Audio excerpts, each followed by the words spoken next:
Okay, we're live. Welcome, everybody. It is February 9th. Happy New Year. It's our second meeting of the year, and we are all here. All of council's here, and welcome everybody to Tuesday, February 9th, Bluffton regular town council meeting. We will call this meeting to order, and we will begin by the Pledge of Allegiance, followed by the invocation. And there's the flag. Please join me. I pledge allegiance to the flag of the United States of America and to the republic for which it stands, one nation, under God, indivisible, with liberty and justice for all. Councilwoman Frazier, I believe you have invocation.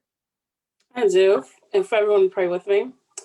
Gracious Lord our God, we come thanking you for all things. We ask always for your guidance in our ways and pray for the courage to be a beacon of hope, courage, and strength for all. We ask that you continue to bless our town and our endeavors. These and all of the things we ask in Jesus' name, amen. Amen. Thank you, ma'am.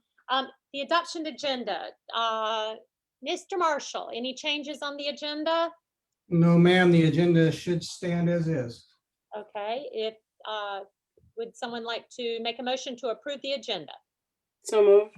For second? Second. Any discussion? All in favor, say by saying aye. Aye. Any opposed? That's unanimous. We have two meeting minutes. One was our regular meeting of January 12th, followed up by a workshop. So first, the regular meeting minutes of January 12th. Have y'all seen any changes that need to be made? If not, is there a motion to accept the regular meeting minutes of January 12th, 2021? So moved. Is there a second? Second. Any discussion? All in favor, state by saying aye. Aye. Any opposed? The same holds with the workshop meeting minutes of January 19th, 2021. If no changes, is there a motion to accept? So moved. Is there a second? Second. Any discussion? All in favor, state by saying aye. Aye. Those opposed? That's unanimous. We have one presentation, which is our monthly presentation, which is the student of the month. And I say this every month because I do think we get new people that watch our council meetings live. And it's our school cluster is half of the student population in Beaufort County schools. So that whole cluster of students, they make a recommendation for students out of each classroom. They get bundled into a really large pile from pre-K to 12th grade, and they're voted on, and we get a Bluffton cluster student of the month. And this one is going to a Pritchard Elementary School student. Her name's Grace Kennedy, and she has a sweet smile. Normally they would be with us, and hopefully that will happen again soon. She got the designation off of compassion. And Kim, thank you. So I'm just going to read a little bit about it. Grace Kennedy, she's a first grade student, and she's proof that compassion can be shared and lived out loud at any age. She never misses an opportunity to encourage others and spread positivity wherever she happens to be.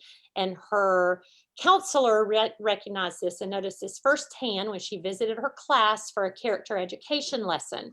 A student sitting near Grace seemed shy about joining in, and she was also a little uncomfortable with the English language. So Grace would quietly include her by sharing her friend's thoughts when she whispered her thoughts to Grace from across the table. The first grade teacher said similar acts of compassion are a daily occurrence in her classroom, and that Grace is always willing to include everyone at recess and goes out of her way to ask others to join. That's precious, and just wish she would be with us today, but she'll get a certificate if her mom's watching, and we're just so proud of her and just look forward to following her growth as she makes it through elementary school, middle school, and high school. Public comment. We have a public comment period is next. That's item 7 on our agenda. Public comment is a little different from days past. They submitted electronically, but the people are put into a waiting room so they can read their own public comment. They have 3 minutes. At 3 minutes, it cuts off. And we all know and ask them to be polite, be respectful, keep it in a confines of what our council can do. So we will start it once Kim calls her name, and then I'll remind her of name and address because I don't think they can hear us. Kim, can they? So who's up? I'm sorry, I was on mute. First we have Vivian Joyner. Okay. And let me remind her about name, address before y'all start her time. Okay. Vivian, are you on? First we have Vivian Joyner. Okay, Vivian, if you can turn down your Facebook or your computer, it'll not be good and we won't be able to hear you. Good evening. Hi. Hi, could you just give us your name and address? And you have 3 minutes and we'll stop you at the end of that. So welcome. Thank you so much. My name is Vivian Joyner. I'm one of the heirs to the property that sits at either 9 Bruin Road or 209 Bluffton Road. It has been deemed as a historical property, and my family has owned that property for well over 100 years. It is our desire that it be allowed to be considered for variance, if you would, as far as historical properties are concerned. The structure on the property, which is my father's home, and it means a lot to our family, but that house is no longer a home. That structure is in bad repair. It is beyond the ability to safely occupy, and it is cost prohibitive to repair it. We've had a structural engineer come in and look at it, and it's just not salvageable. So to deem it as a historical property simply because it has some historical reference to the old town of Bluffton, which we all love, is more than crippling. So we asked for a variance to consider it. We all believe that our history is important to us.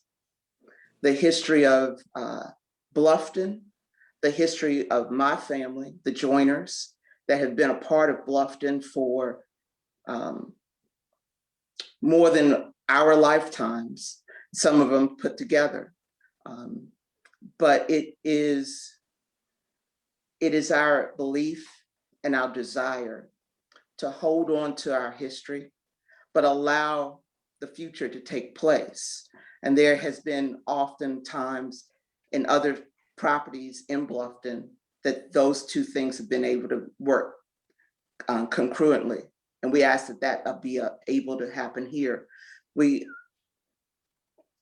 appreciate the history of it, and it needs to be indicated some way, but simply because it is a shotgun house that was built or rebuilt in the late 40s, 1940s, there's not enough to say, this is what, if it was one of those beautiful grand houses, there's nothing that you can move, there's nothing that you can hold to. I appreciate your time, and I thank you for giving me a moment. Thank you, Vivian, and I apologize for mispronouncing your name. We will have someone on staff get with you on process and procedure. We don't answer and respond to public comment, but I know you'll get back in that room and you won't hear us. But Scott Marshall will get someone to at least let you know what process is. So thank you, ma'am. Thank you. Yes, next, Kim? Next is Antoinette Joyner. Antoinette Joyner.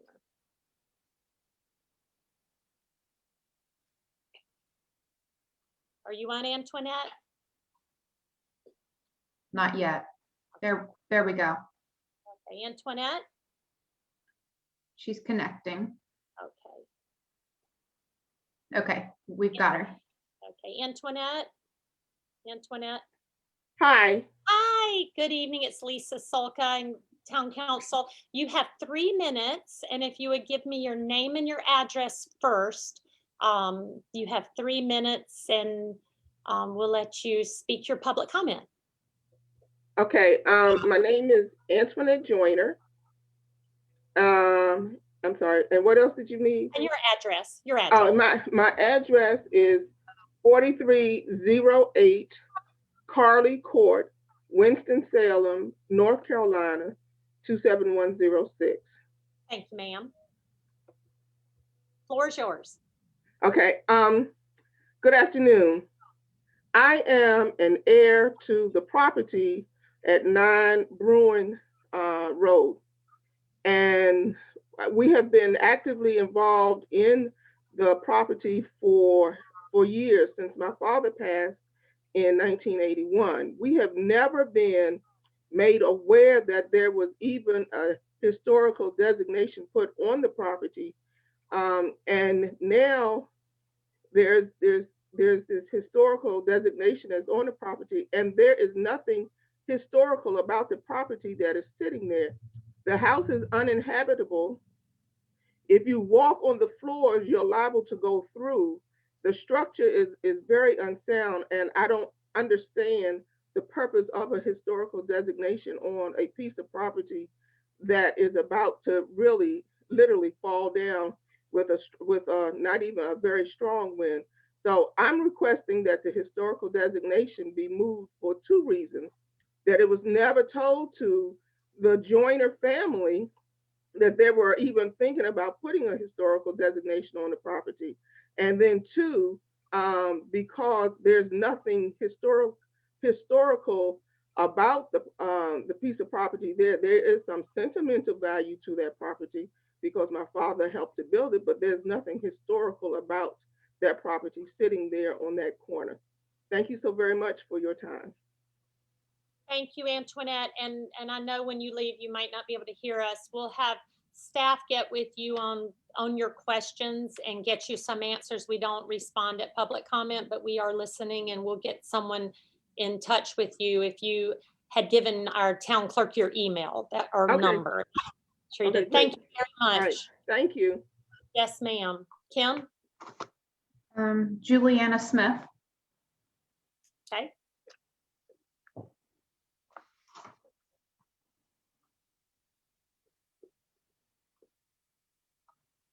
Hi, Juliana. Hello, Is it Juliana?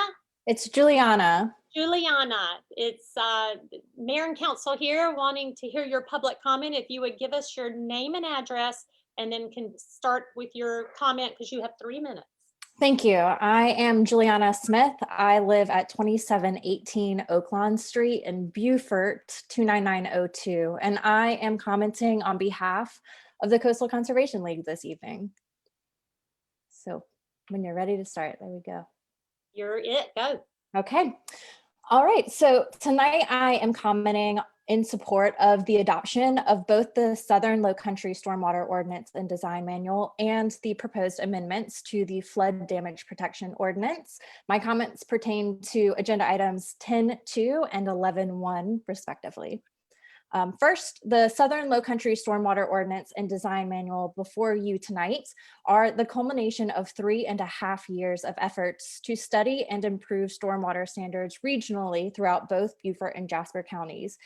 Each document takes a critical regional approach that improves water quality by encouraging the preservation and enhancement of forested wetlands and tree canopy, by discouraging clear cutting, by prioritizing green infrastructure and low impact development standards, by supporting incorporation of natural areas and open spaces into new development projects, and by providing long-term maintenance for implemented stormwater management systems throughout the life of development projects.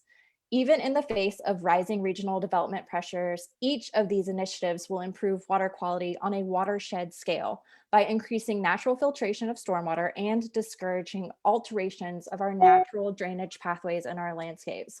As a result, contamination of important water bodies like the May River and the Port Royal Sound will be dramatically reduced, ensuring that communities in Beaufort and Jasper counties can continue to enjoy the natural abundant seafood of our watersheds, as well as the many recreational opportunities and natural ecosystem services they provide. So it's probably no surprise we at the Coastal Conservation League support the adoption of the new ordinance and design manual, and we appreciate you and staff's leadership in protecting our local watersheds and encouraging regional cooperation. And finally, very quickly, in the face of rising waters, we also appreciate that the town of Bluffton recognizes that despite the newly reevaluated FEMA flood maps, more is necessary to protect citizens and future development investments. This is why we support requiring 3 feet of freeboard for all future construction properties. This adjustment better accommodates the reevaluated maps by maintaining protections against flood losses in special hazard flood zones, while providing opportunity for residents to receive improved flood insurance rates. We applaud y'all's recognition of this necessary inclusion of added freeboard. And that's all for me. So thank you all. Be well. Thank you, Juliana, and welcome. Welcome to our virtual council meetings. Hopefully you. we'll see you in person soon. Hopefully. Kim, who's up? Brian Whitmer. And this number 4 out of 8, you said? It is, yes. He's not in the waiting room. We have Paul Yep. Scott and Mike Hughes left. Do you have Dan Kiefer? No, No, You said okay. Paul. Who do you have, Tommy? That'll help her. we have Paul Scott, which is number 7, and Mike Hughes, which is number 8. Okay. So 6. So we missed 2. Who are the other 2 that you? Okay. It was Brian Whitmer. He said he had a meeting. He was going to be pushed to get in, and then Ron Collins. Okay. Can we look for them? And we'll Yeah. just do these other 2. Okay. I'll go ahead and put Mr. Scott in. Okay. Who is it again, Kim? What's Paul Scott. Scott? Okay. Thanks, Tommy.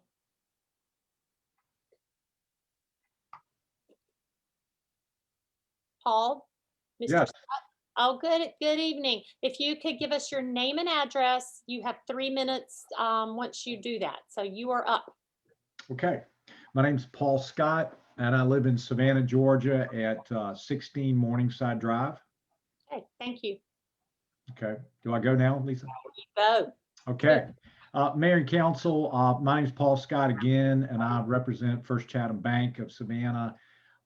As many of you may know, we've been working with the developer on 170 and Highway 46 there, known as the Publix development.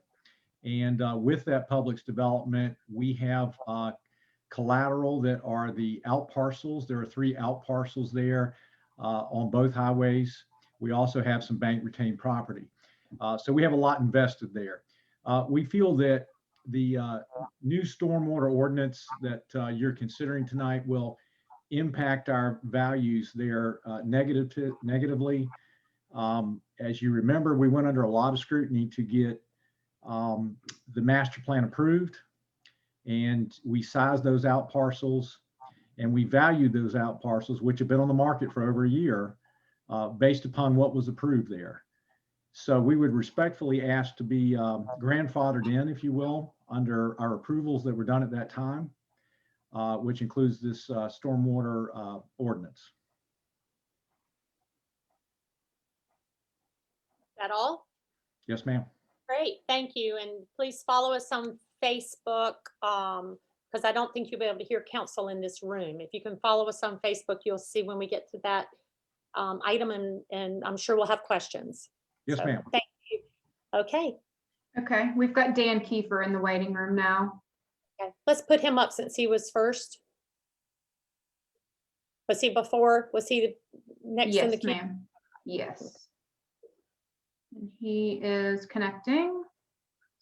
And y'all, if my dog happens to bark, I might have to mute me and run him out because my husband isn't home yet. So just warning y'all. All right, Mr. Dan, Keeper, you're muted. Dan, unmute, please. Hey, guys, it's Brian Whitmer here. I'm on Dan's computer. Oh, okay. Brian, well, if you would give us your name and address and you start, and we'll put your name, not Dan Kiefer. Sure. Brian Whitmer, 12 Azalea Street, Hilton Head, South Carolina. My comment is about the Southern Low Country Construction Stormwater Ordinance and Design Manual. Just some concerns I have about it. I would really like to see some local engineers and planners run through multiple case studies. Reading this 300-page manual, I'm curious. It's hard to know exactly how it's going to impact planning, engineering. And I would love to see these case studies, because in the past, when these case studies have been done, they help to refine it. And if you have people that are going to have to be running projects through this manual, work with town staff to refine it and vet it and find the right balance between water quality and practical application, I think that may be perfect. I'm not opposed to it. I just would like to see a little bit more vetting. And I would love to see those case studies as attachments in the manual. Those real life applications, I think, would help to simplify. This is manuals over 300 pages. I read manuals a good bit, but this is one of the more complicated ones. So I think it could really use some case studies. And we may find that there's some refinements that are made to it to make it better and to make sure the first couple of projects that come through go smoothly. So those are my comments about it. Thanks. Thank you, Brian. And we will write those notes and answer your questions when the item comes up on the agenda. So please keep a watch out on Facebook. Thank you. Okay. And who do we have left? Mike Hughes. Mike Hughes. Mike? He's up. Mike. I see his audio, but video, but I don't see audio. There's audio. Mike, are you on? I'm on. Okay, name and address, and then you have 3 minutes. All right, great. My name is Mike Hughes with Thomas & Hutton. I live at Four Heron's Nest in Savannah. I work at Thomas & Hutton Engineering Company at 50 Park of Commerce Way. Go. You're up. All right. First, I'd like to say Town of Bluffton has the most amazing staff. They are the greatest to work with. I've had that pleasure now for almost 20 years working in Bluffton. And even dating back to when we did the last stormwater ordinance revision back in 2011. It was a great process where there was a back and forth dialogue between the town and the consultants and the design teams of the area. One of the challenges we've had with the newest implementation of the SoLoco manual is that it is being run by Beaufort County, which has its benefits because it'll be implemented hopefully across the region. But the disadvantage is we don't necessarily have town staff running all the processes. So kind of dating back in January 30th, 2019, we were asked to provide input. And I believe most consultants did. And then we were provided also an opportunity to review the 460-page document back in 2020, January of 2020. Now, fast forward, October 27th, 2020, Planning Commission made a recommendation to adopt the ordinance. And at that point, we realized that a lot of the comments that were made, we never really heard what happened with them. So it ends up, we followed up, and there were about 125 comments made by the design professionals in the area, and 25 of which at that time had still been left unresolved. So Kim and Brian were kind enough to get a meeting together. So we had a conference call somewhere around January 5th, followed up by a workshop that we did on January 26th. Unfortunately, a lot of the questions raised to the design team or to the team that wrote it weren't necessarily answered. There were a lot of technical questions that were not fully explained. Subsequently, the county also had a workshop that was on January 28th. And there were some inconsistencies on their implementation of the plan. Although they adopted the ordinance already, they are not going to enforce the site design practices that are being written into the Town of Bluffton's ordinance. So I think we have some consistency issues with implementation. Additionally, they're not going to be doing the inspection and enforcement because they say they do not have the staff to do so. So it'd be nice if we knew what municipalities within the SoLoco were going to adopt it. And I struggle with the inconsistencies of not having a full adoption. The other thing is some of the design practices that were reviewed when reached out to SCDHEC OCRM, these are not practices that are accepted by the state. So with regard to the compliance calculator, there are definite problems with the calculation systems versus what the state requires. So I respectfully request if we can let's table this agenda item. Let's dig a little deeper. Let's work with town staff, and let's try to make sure we have an ordinance that is suitable and acceptable to the town of Bluffton. Mike, thank you. Thank you. Please, you won't hear us on your Zoom room, but if you'll get on Facebook and go to our page, you'll be able to follow us. You're about a 15-second delay, do know that. And we don't look at comments on Facebook, but just follow us along and we'll answer your questions and get Brian to answer your questions then. Thank you. Thank you. Is that it, Kim? Yes, ma'am. Public comment is over. We have communications from mayor and council. And I'll let council speak first. Anything from council? Yeah, I just want to say, Mayor, that I personally am very proud and have received a lot of positive feedback on the banners that are adorned in the town. I think it's great that we're recognizing that Black history is American history. So kudos to all who put that up and for the vision behind it. I know Mary did the artwork and everything for it. I think it's great. Right, I agree. It was a surprise. I think they didn't want us to know until they were up, but it was quite a nice surprise. Right, look at Scott smiling, riding down the road last week when they were put up. Anyone else with anything? Then we will move. We had a long meeting, but I think everything on this agenda is worthy of our attention, and I promise we'll get through it expediently but thoroughly. But anyway, thank you. Really, let me speak about Black History Month. I know there have been a lot of things on our social media, just some fun facts and some things I don't know if we're doing anything formal or just learning, just great little tidbits each day. And I just thank Lindsay. Lindsay Hauseman and Lindy Semino was her idea, I think, to even look into this and get a local artist into it. So it just shows we're always thinking out of the box, and it's just very cool. So, okay, we have workshop items.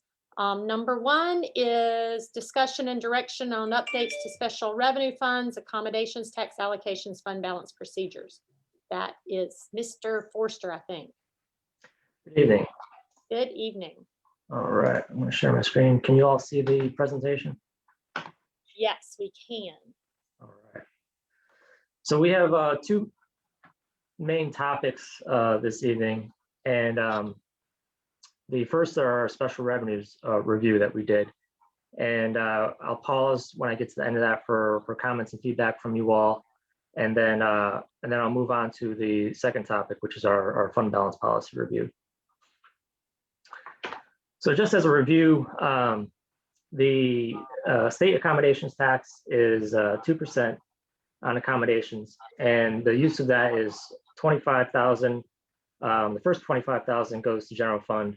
The next 5% is also allocated general fund. After that, the next 30% goes to the town's designated marketing organization, which is Hilton Head Island Bluffton Chamber of Commerce. The remaining balance can be used for all of these items listed here: advertising and promotion for tourism, arts and cultural. Yes, Chris, you're still on page 1. Are you wanting us to follow on something? Yep, sorry. That's okay. That's okay. We're not able to see your presentation mode, Chris. You probably need to switch screens. Yeah, There you go. I'll follow along this way. Okay. I got dual monitors here, so it messes me up. I apologize. Oh, it's fine. Just wanted you to know. Okay. Okay, so these are the items that the remaining balance can be used for related to tourism, and that's advertising and promotion, arts and cultural events, cultural civic facilities, municipal services that are tourism based, public facilities, tourist transportation, waterfront erosion, visitor center. Also, we allocate, as part of the budget process, an amount to the Historic Bluffton Foundation, which is our Hayward House. And last year, or this year rather, it was $190,000, which is about 40% of the state aid tax. And of course, the nonprofit grants that nonprofits can apply for their events that we award through the aid tax recommendations. And the state accommodations tax revenues has to be spent within 2 years of receipts. Next, we have local accommodations taxes, and by state law, a town can levy up to 3%, which is what we do. And again, the revenue must be used for these tourism-related items.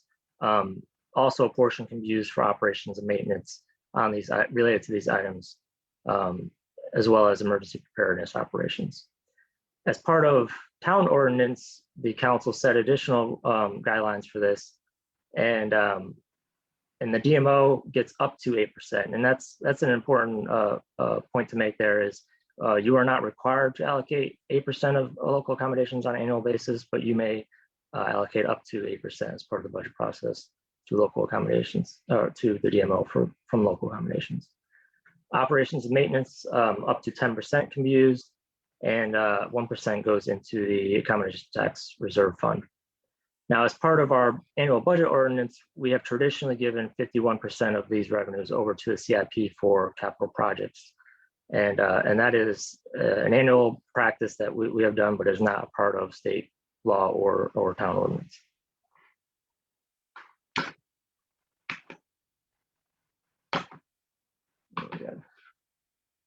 All right, so local hospitality taxes cannot exceed 2%.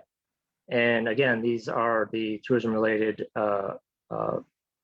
purposes that they can be used for, as well as beach and river access and renourishment, highways, roads, streets for tourist destinations, also water and sewer infrastructure serving tourism-related areas, control of repair and flooding and damage, and site prep, including demolition, repair, and construction. That's a relatively new addition to the law on hospitality taxes. Town ordinance doesn't have any additional requirements. Part of it is simply mirrors the state code. And as part of the budget ordinance in past years, we have allocated $500,000 of hospitality tax to the general fund. And that, again, that's not policy. I mean, that's not town ordinance or state law. It's been a part of a practice that we've held. So here's a look at some of our peers and what they're doing. Beaufort County, they have the 3% local accommodations tax. They give a portion to the various chambers. They have 20% to a reserve fund, 20% to a river and beach access, and 60% towards their tourism-related grants. Hilton Head has 1% accommodations tax and 2% for their beach preservation fee, and that is part of their emergency reserves. They also have 5% set aside for an organization for special events production, volunteers, and hospitality training. Charleston, they have their 2% tax, support tourism and tourism-related activities. They have their touring fee of 50 cents on every ticket. And these are used for their tourist management program, governing the use of streets by tourist operations and personnel for safety. City of Greenville splits it up 2.3% designated for their arena construction, and then they have a 0.7% that goes towards their tourism marketing. So just some items for discussion tonight, and this is really just to start the conversation. We don't need answers, but going into our budget discussions, we'll flush out kind of how we want to approach this. But you know, what are some of the goals of council with these special revenues? Important thing to point out that state aid tax is pretty restrictive. You know, we cannot as a town establish our own DMO or you know, allocating state aid tax dollars for our own general fund uses is pretty restricted. But we have a lot more flexibility on the aid tax and aid tax side. Whether we want to do some of our own promotion and advertising regarding tourism, we have some flexibility with those types of funds. Also, you know, is there, you know, as part of the budget process, do we want to adjust what the local allocation to the DMO is? You know, we can do up to 8%, but that can be adjusted from 0 to 8. And also looking at the Historic Bluffton Foundation, do you want to keep that as part of their annual requested amount?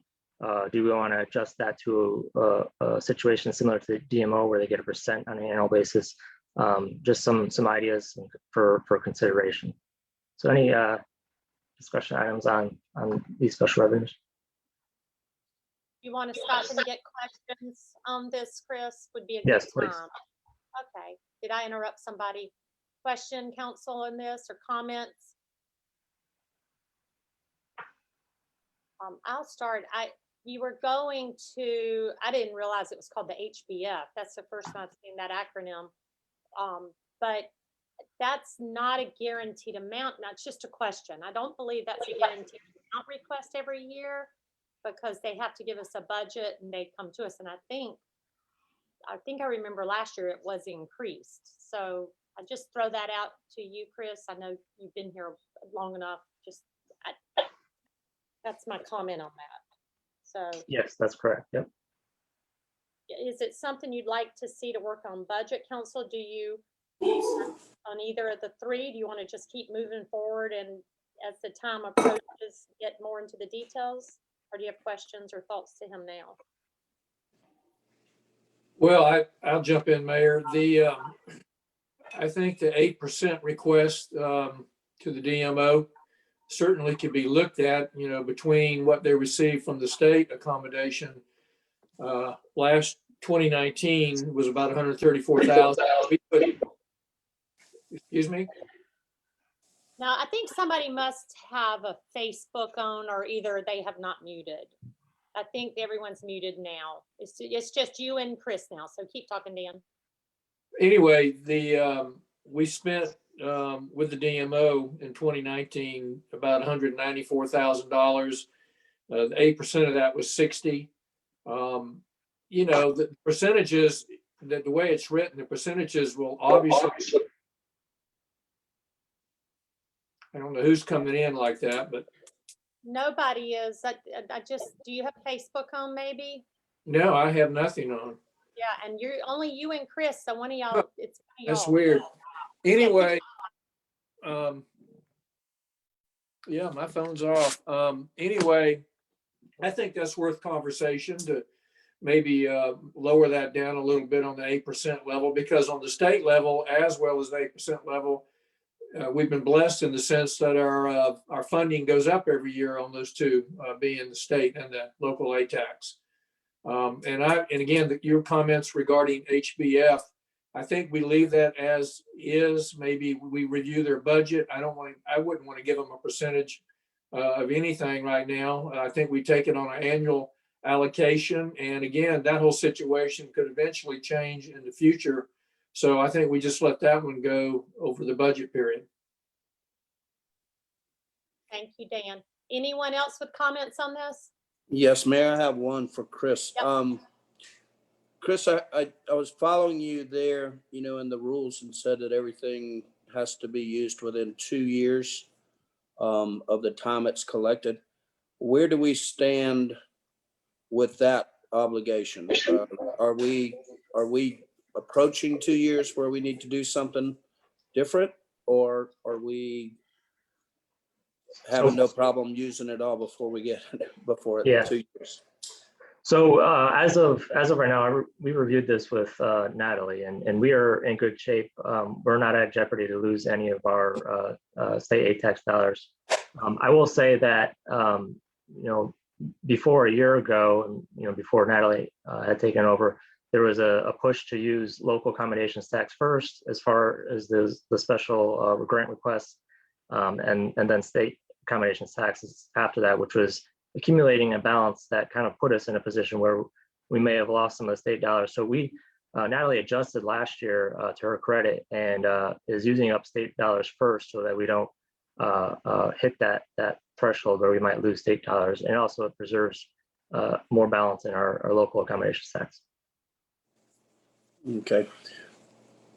Just one more thing. When you were showing the comparisons, I did see on Hilton Head where they only charge 1%, and then you had a 5% set aside for one organization for special events, production, and volunteerism and hospitality. Explain that 5% set aside from the one. Correct. Yeah. 5% of the one. Yep. Is that the way? So what do they do with the rest of it? They have in comparison to like what we do. Right. So that I don't know the full allocation that they do, but they do give their own ATAX grants from that as well. And I don't know if they give a portion of local towards their DMO like we do. I'm just not sure. I can look into that and get back to you though. Yeah, that's fine. I was just curious because it was a little different than everywhere else, but Yeah. thank you. That's all I have. Any other questions? Mayor, I have one more for the council. Can we, let me just double check and make sure everyone else. Yes, and ma'am. I'll go back to you. Fred, Yes. Bridget, did you have you spoke. Fred, did you have anything? Okay, Dan, going up. Just let me- Yeah, Trish, put your questions back up. The top one there, I was just curious what council, if anybody on council had any thoughts on. Yeah, I had a thought or question on that. So Chris mentioned that we could use a portion of it for the promotion of our own tourism. I'd be interested to know if we would route that currently through some of the things that's being done, like through the page or whatever. But I would be interested in that, in being able to capture a more authentic voice for what Bluffton is. My only thought on that is I don't want to compete with the DMO, and we just have to make sure the messaging is the same. And I don't Right. know if we have people in place that, I don't know how to do that. So I would be like a, deer and eyes in the headlights. So I just don't want to compete with that, but maybe we hold more back for promotion. There are all kind of things that could be popping up, and maybe we have kind of a pocket of money we could spend on that if it matched the requirements needed to spend that money. It's just my thought, but. Right. Well, I agree. I don't think we should compete with our DMO, but I think an example of this was given when we went to the Municipal Association workshop last year, and Charleston was doing a little bit of that, like how they would have videos from whether it was like local chefs or local artists and things like that, just highlighting what's going on in the town. And, in addition to what was being done with the DMO. So it wasn't like a separate messaging. The messaging was the same. It just captured more of that local feel. Cause like if our DMO is currently with the chamber, like we hear it often, Bluffton is unlike any other place. So I think it would be something worth looking into to see how we could, if possible, create that. Chris, or Scott, why don't y'all throw that out at the staff who's creative and see what their thoughts are? They seem to really think very creatively out of the box, and we have people that are used to this kind of thing, just to see. And maybe relook at, I forgot about the Charleston presentation, Bridget, maybe relook at that presentation from that municipal association. I'm sure they have it archived, and I'll relook at it too, because I've forgotten about that. I think the opportunities are pretty limitless. It just depends on what we have an appetite for. I mean, it could be anything from establishing our own welcome center that we run through the town itself, to being able to target tourists when they come into the town. The DMO is like a huge funnel. It brings people in from all over. But once they get into the town, they have the Hayward House, which has always been traditionally our welcome center, but they specialize more in what's happening in the historic district versus all of Bluffton. So we would have an opportunity with these kind of dollars to do something specialized with regard to being a welcome center for the town. That's one option. And as we develop some of the properties that we recently purchased in the historic district, we have an opportunity to establish some space in those areas. Whether we contract with those funds or whether we use organic staff for it, that remains to be seen. But there are all kinds of options we have for these dollars. Well, it sounds like it's there as a bullet point because somebody's thinking of ideas. So I'm curious, maybe we discuss it, and if it's something we have a few months on, just know there maybe hold it back and let's figure it out. We seem to work fast when we agree on an idea. So if no one's against that, I heard Dan bring it up, Bridget, if y'all aren't against it, let them do a little work on bullet point number 1. And I agree with Dan on number 3, even though I have to recuse myself on that. But I do think any MOU we have with people need to show us their budget, and that is a requirement of our Welcome Center now, to submit a budget and let us hammer that out. So, Yeah, can I comment on that? Fred, just speak a little louder. You were faint. I'm in front and center. That's my device here. I don't know what's wrong. But I Just think, scream. Can't hear you. There you go. can you hear me now? Very, very faint, but just speak loudly. Okay. I think Bridget idea has gone, is very easy for us to implement. All we have to do is give the DMO our desires and let them do exactly what she wants done, or what she's suggesting, without trying to create another vehicle to do that. So I think we're complicating it by looking for other means. Let's just work with our DMO and say, these are the things that we like for you to work in your marketing strategy.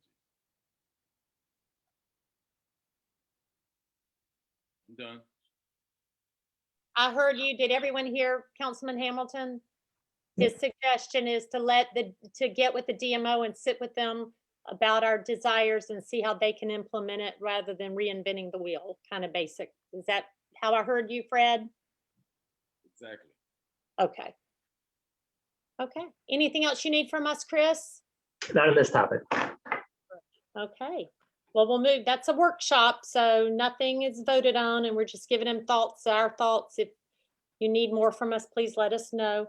Next is item 2 under workshop items, and that's, what? Sorry. We have more? Yep, go on to the fund balance item now. I didn't see that. Go on. Sorry. Yep, that's okay. So again, as part of one of the strategic initiatives was to review our fund balance policy. And so this slide right here represents where we currently are. So we have our emergency recovery fund, which is currently calculated as 15% of budgeted general fund expenditures. We have our unassigned fund balance policy, which is to maintain a balance of at least 25% of budgeted general fund expenditures. And then we have our vehicle and equipment replacement reserve, which is currently, we allocate 115% of the most recent year's depreciation cost, and it has a cap of $1 million. So the chart below says kind of where we're at, what the policy amount is, and then what the current balance is. So we have about 2.9 in emergency recovery fund, around 800,000 in vehicle and equipment reserve, and unassigned fund balance reserve is the about 12.1 million. So one of the things we did is looked into the Government Finance Officers Association recommended best practices on fund balance. And so see, these are some of the bullet points that come out of their recommended best practice. First thing they say is maintain an unrestricted fund balance of no less than 2 months. And that is the bare minimum used for any type of community, whether they face certain risks or not. And now they caveat that statement with that the fact that the adequacy of your fund balance should really be based on a risk assessment that's unique to each municipality, which I'll go into in a bit. Other items that you should consider as part of your policy is defining appropriate uses of fund balance, define the replenishment reserves and in what time frame in case you do use your reserves, define appropriate use of unassigned fund balance in excess of reserves and limit those to one-time uses. Also looking at capital renewal and replacement needs and consider a capital renewal and replacement reserve. And then also make sure you consider any impacts on your bond rating as you approach your fund balance policy. So I will go into this risk-based reserve assessment. So as part of their best practice, they released last year a tool where you municipal management can assess risks associated with a town or locality. And it breaks it into these categories right here. and you rank those risks on very important to very unimportant on how it may impact your reserves. So extreme events, obviously, given our location, hurricanes and flooding is a major concern for us. They go into revenue stability.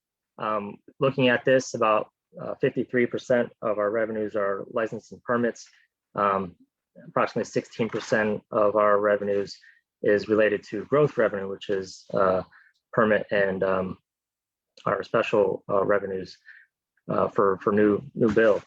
So that's a significant portion of our general fund that's currently being funded by our growth that, as we approach build out, will diminish over time. So there's some significant revenue risk based on our revenue sources. They also tell you to look at expenditure volatility. Obviously, given extreme weather events, there's potential spikes, but on an annual basis, there aren't much volatility in expenditures. Take a look at the leverage. We have a low debt and we have a pretty sufficient debt capacity of about $10 million still. So we're pretty good there.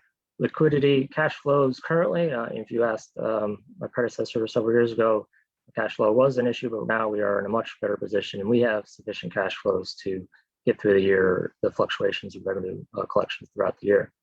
Interfund dependency, this is looking at how much other funds depend on general fund support.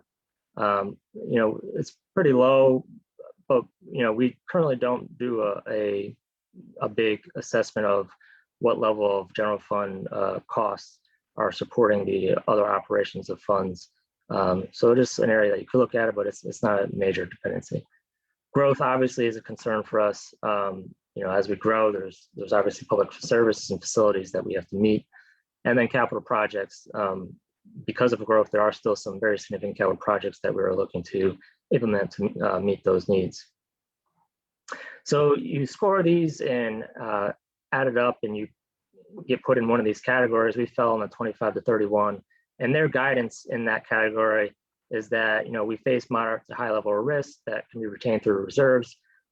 Consider adopting a minimum amount much higher than the GFOA recommended minimum, and they put an example of 35% as an example, as a minimum. They also go on to say that you should take a look at your benchmarking your peers and also trying to identify costs associated with your major risk factors. So I attempt to do that in the coming slides. I took a look at some of our peers. I try to focus on mostly coastal towns. I'll be honest, when I was looking at these communities and their fund balance policy, I was surprised at how insufficient their reserves were for major disasters, with the exception of one, which I'll focus on mostly, and that's Hilton Head Island. And for good reason, as you all know, in 2016, they had Hurricane Matthew, and they had around $52 million in recovery costs related to Matthew. And so after that, they beefed up their reserve policy, and they said that their general fund unassigned reserve should be between 35 and 40%. And they would set their emergency reserve at $52 million. They simply use the amount that it cost them to recover. And that is broken down into three categories. They have their disaster reserve, which is 28 million, beach preservation reserve of 12 million. And then they put in their policy that they will maintain at least $20 million in debt capacity at all times for emergency purposes. This last column here reflects their combined committed emergency reserve plus their unassigned reserves as a percent of their general fund budget. So this is our actual percentages. Ours is 77%, Hilton Head Island is 129%. You can see the other communities there. So next, I tried to look at what are the potential costs associated with our major risk category, which is obviously hurricane and flooding. And so I found a study that was done by Florida State University. It's a bit dated, done in 1999, but I did adjust their figures for inflation to kind of get a look at where we're at today. I will caveat these numbers by saying that they studied 90 communities that were impacted by hurricanes. Now, most of those were in Florida, and you can make a reasonable assumption that those communities had built up infrastructure over the years that could withstand certain hurricanes. So these costs are probably very conservative. So what they did is they identified the per capita cost of recovery based on hurricane category. And then in the last column there, based on our current population, I did an estimate of what that would be for us. So this is kind of a gauge. Again, I think this is fairly conservative, but it gives you a look at what a potential cost of a hurricane would be. Now, Hurricane Matthew was I believe a category 1 when it hit Hilton Head, and they spent $52 million, which is roughly $1,400 per capita they spent to recover from that. So obviously they had a significant impact.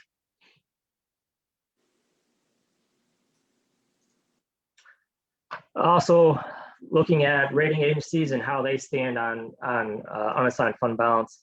The typical bench they use for AAA communities, we are AA currently, but for AAA committees, they like to see an unassigned reserve greater than 30%. They also talk about spending down the unassigned reserve, and they actually, that quote right there is directly from our own rating comments. They said that significant draws on reserves could, due to imbalance operations or one-time uses, could negatively impact our rating in the future. So it's kind of a warning to us. In every ratings call I've had, there's been 2 since I've been here, they have brought up the concern about what we're doing to mitigate the impacts of climate change and the increased likelihood of weather-related disasters. So that is definitely on rating agencies' minds. And they also brought up both times the concern with our reliance on growth revenue and what our plan would be in the future as we build out and that revenue source diminishes over time. Next, I will take a look at our capital asset growth. And I put this in here really to kind of get at the recommendation from GFOA about having a capital asset reserve. And, obviously we are going through significant growth, and it's not just private growth, it's also public asset growth. Our depreciable assets increased 88% over the 10 years, 56% over 5 years. So our footprint is expanding. And if you look at our CIP, it's going to be expand even much more over the next 3 years and beyond.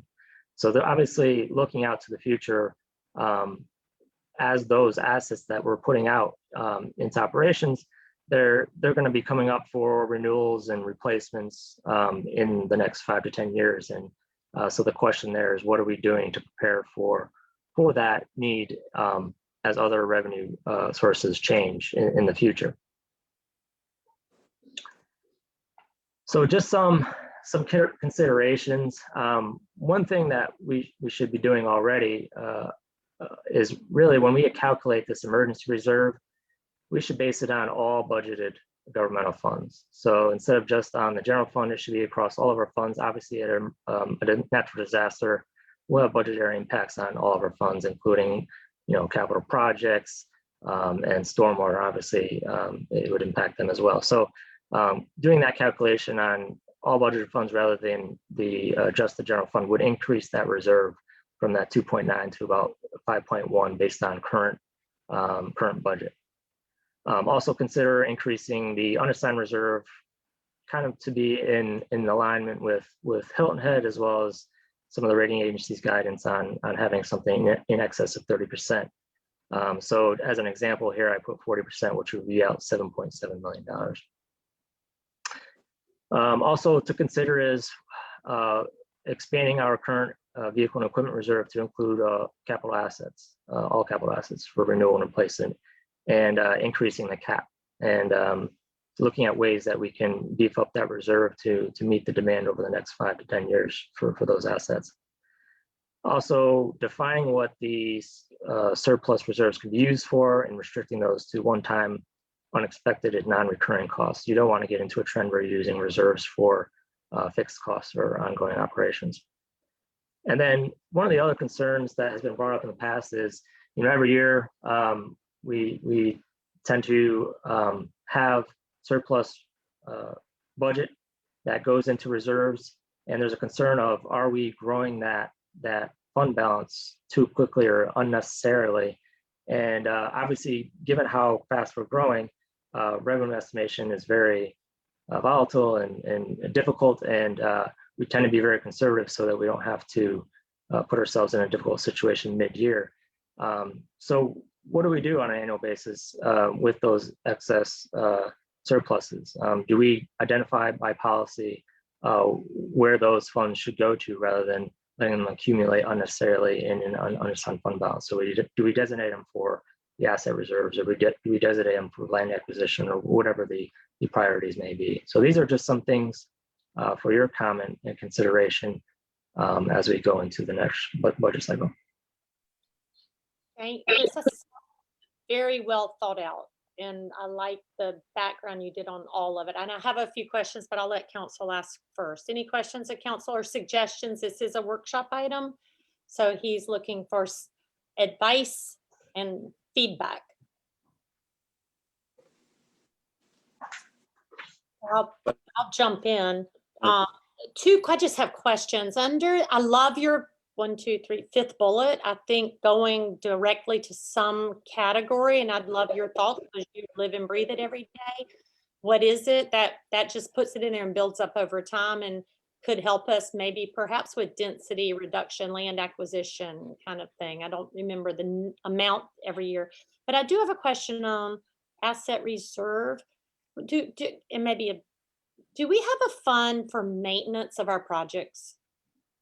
So we have the equipment and vehicle reserve, which is for basically the principal and interest payments on our equipment and vehicles. But we do not have a fund for set aside fund for maintenance. It's just out of the annual budget in engineering and public works. Do you ever keep track of what our maintenance requirements are on our parks and our buildings? And I mean, that is something I think as we're building, we forget in 10 years, we need to maintain it. And that's your question. Maybe that would be something you'd put in another reserve fund. I don't know, but just those are my questions. Our thoughts or suggestions. Yeah, if I could, I like the way you're showing us all this, Chris. It's pretty impressive. We got some decisions to make, but I would comment on the comparison to Hilton Head is, like when the hurricane came, you gotta remember they're surrounded by water. Mm-hmm. So a huge part of that 52 million was for waterfront damage, so to speak. Correct. So naturally their liability is a lot greater than ours would be when you consider that we only have with the exception of Palmetto Bluff, we only have 1/8 of a mile or so, if that far, actual waterfront that's within the town, that we're responsible for, so to speak. But I hope we don't have to answer all these things tonight, but it's very interesting, and I think you did a great job of putting it to us. Now we just got to figure out what everybody wants to do. Thank you, Larry. Anyone I'll else? jump in. Dan? Yes, ma'am. I want to follow up. I was so impressed. I looked at this. Actually, I had questions and met with Chris yesterday a little bit. I was so impressed with the work that he put into this, the forward thinking, the vision, looking at other communities. I can't even say enough. It's just an excellent professional piece of work, just giving us information that none of us had available to us before. I do want to point out that on the Hilton Head situation, that $52 million, if my memory serves me correctly, when they originally started with storm restoration, they weren't going to do all of the PUDs. And then they later decided to go into the PUDs and worked with them to help get the restoration process back up. So that is something we're going to have to contemplate in the future, maybe. Their situation is different in the sense that is 100% tourism related island. And so if a Palmetto Dunes or a Sea Pines doesn't get up and running, it impacts their financial base going forward dramatically. So that's one thing we have to look at. Chris, I guess one question I have too is when you talk about using the percentage increases up, which is not a bad thought, for the reserve fund and the unassigned fund, were the other communities that you looked at, were theirs based on the general fund percentage, or was it based on the overall consolidated fund? For the emergency portion, it was, for those that had percentages, it was based on all government budget funds. And that actually is also a GFOA recommended practice. Now, the Hilton Heads was a flat dollar. They said it at 52 million, and then they identified which pots of money would make up that 52 million. So it was a little different for them. Now, I looked at your numbers, and when you add the increases percentages that you proposed based on the new GAO information, that's a 38% increase of where we are with the 15% and the 25%. That total number, when you add it all up to protect us, it looks like on your chart, and I don't know which one it was, that might have been chart 12.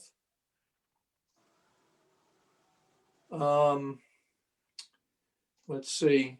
Go to where you had the hurricane breakdown, where that was at. Yeah, right there. So the hurricane category 3, which is just under 8 million, that's where you would be taking us to, I believe. Yep, that's correct. 0.1%, I mean 8.1 million, which is 42% of general fund. So really what you're saying, if we follow this recommendation, you're putting us capable primarily of handling a Cat 3 hurricane as we sit this moment. Yeah, based on these estimates, yeah, correct.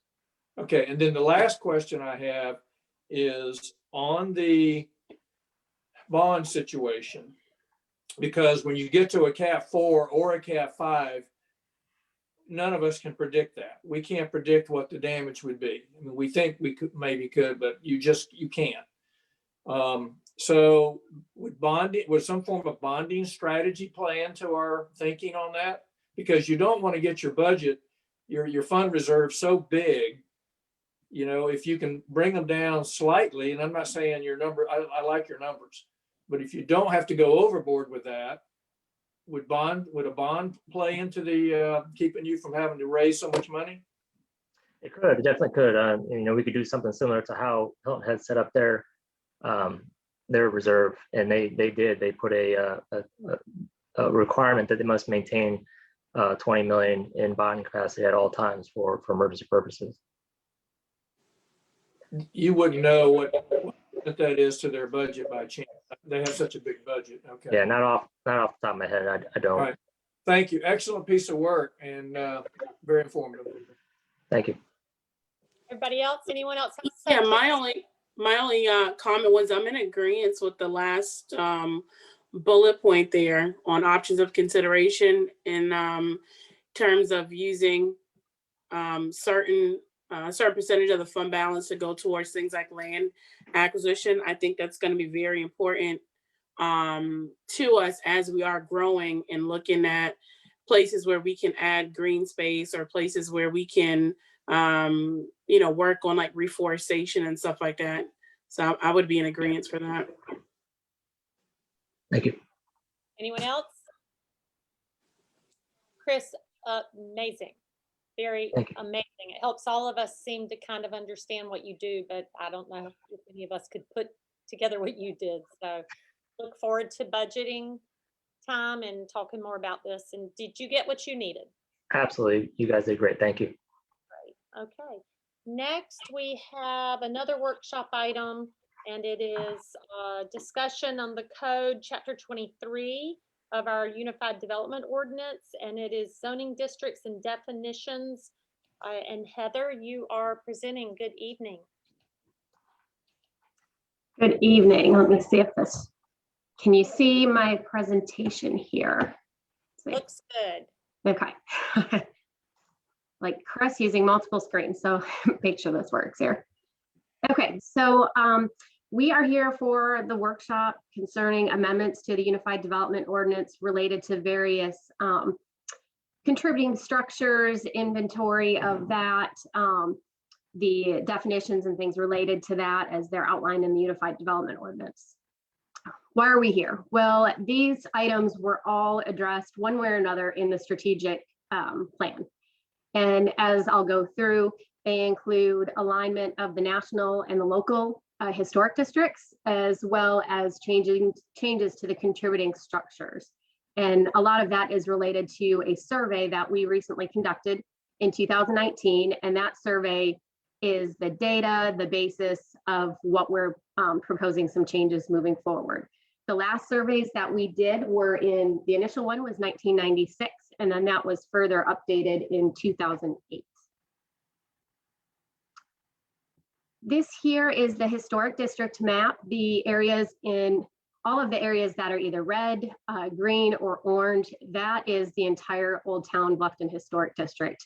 That orange area is our existing National Register district, and the red area, that outlines where we could expand that National Register district, and that would be through completing a nomination for that. And that is based on information that was resulted from the survey and those existing structures. So that's one thing that we will be bringing forward. But before we get to that point, we want to get some changes outlined and clarified in UDO. Here outlines those UDO amendments that I was referring to. And again, those are related to contributing structures. And that just is making sure that all of the terminology is aligned and consistent throughout. Streamlining the review criteria for certificate of appropriatenesses as they relate to contributing structures. And again, just making sure that designation of those contributing structures, that criteria, that's all codified and listed in the UDO. This also includes proactive preservation. So that's what previously was termed demolition by neglect, that maintenance of contributing structures, that's done proactively. And again, that, as I talk about contributing structures, and what is considered to be a contributing structure, that's one of the qualifying requirements, again, for that proactive preservation, as well as other items that are in the strategic action plan, such as Bailey Bill, which is an incentive for preservation.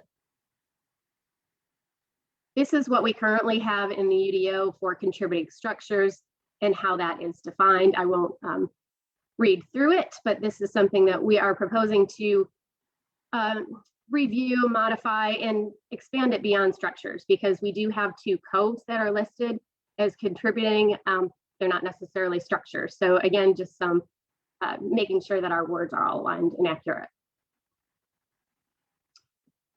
This here again explains just further what our goal is in updating that, that reference. Just again, want to make sure that we are aligned with the state's requirements, what's considered a contributing resource more appropriately. That could include significant trees, again, the coves and things that are significant to our community. This is our current contributing structures that are on that 2008 list. This is a tool that we do have on our town's website.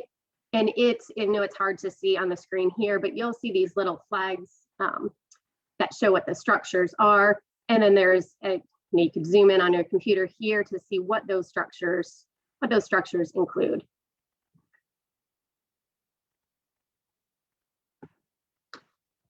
This shows how we're moving forward as far as drafting those revisions, that new revised definition as far as contributing resource. What we're also researching and further looking into, I don't have final solutions or directions at this point, but trying to make sure that we codify and acknowledge what structures are contributing, either through reference of not necessarily the list, because that survey and list is the data, but after reviewing that data, which structures or resources are deemed to be contributing. So again, staff is working with other consultants, historic preservation consultants, as well as Terry Finger and Richardson LaBruce, and our town attorneys, to figure out the most efficient way to codify that list and acknowledge that contributing resources. Again, this is just the applicability language related to the certificate of appropriateness and those criteria.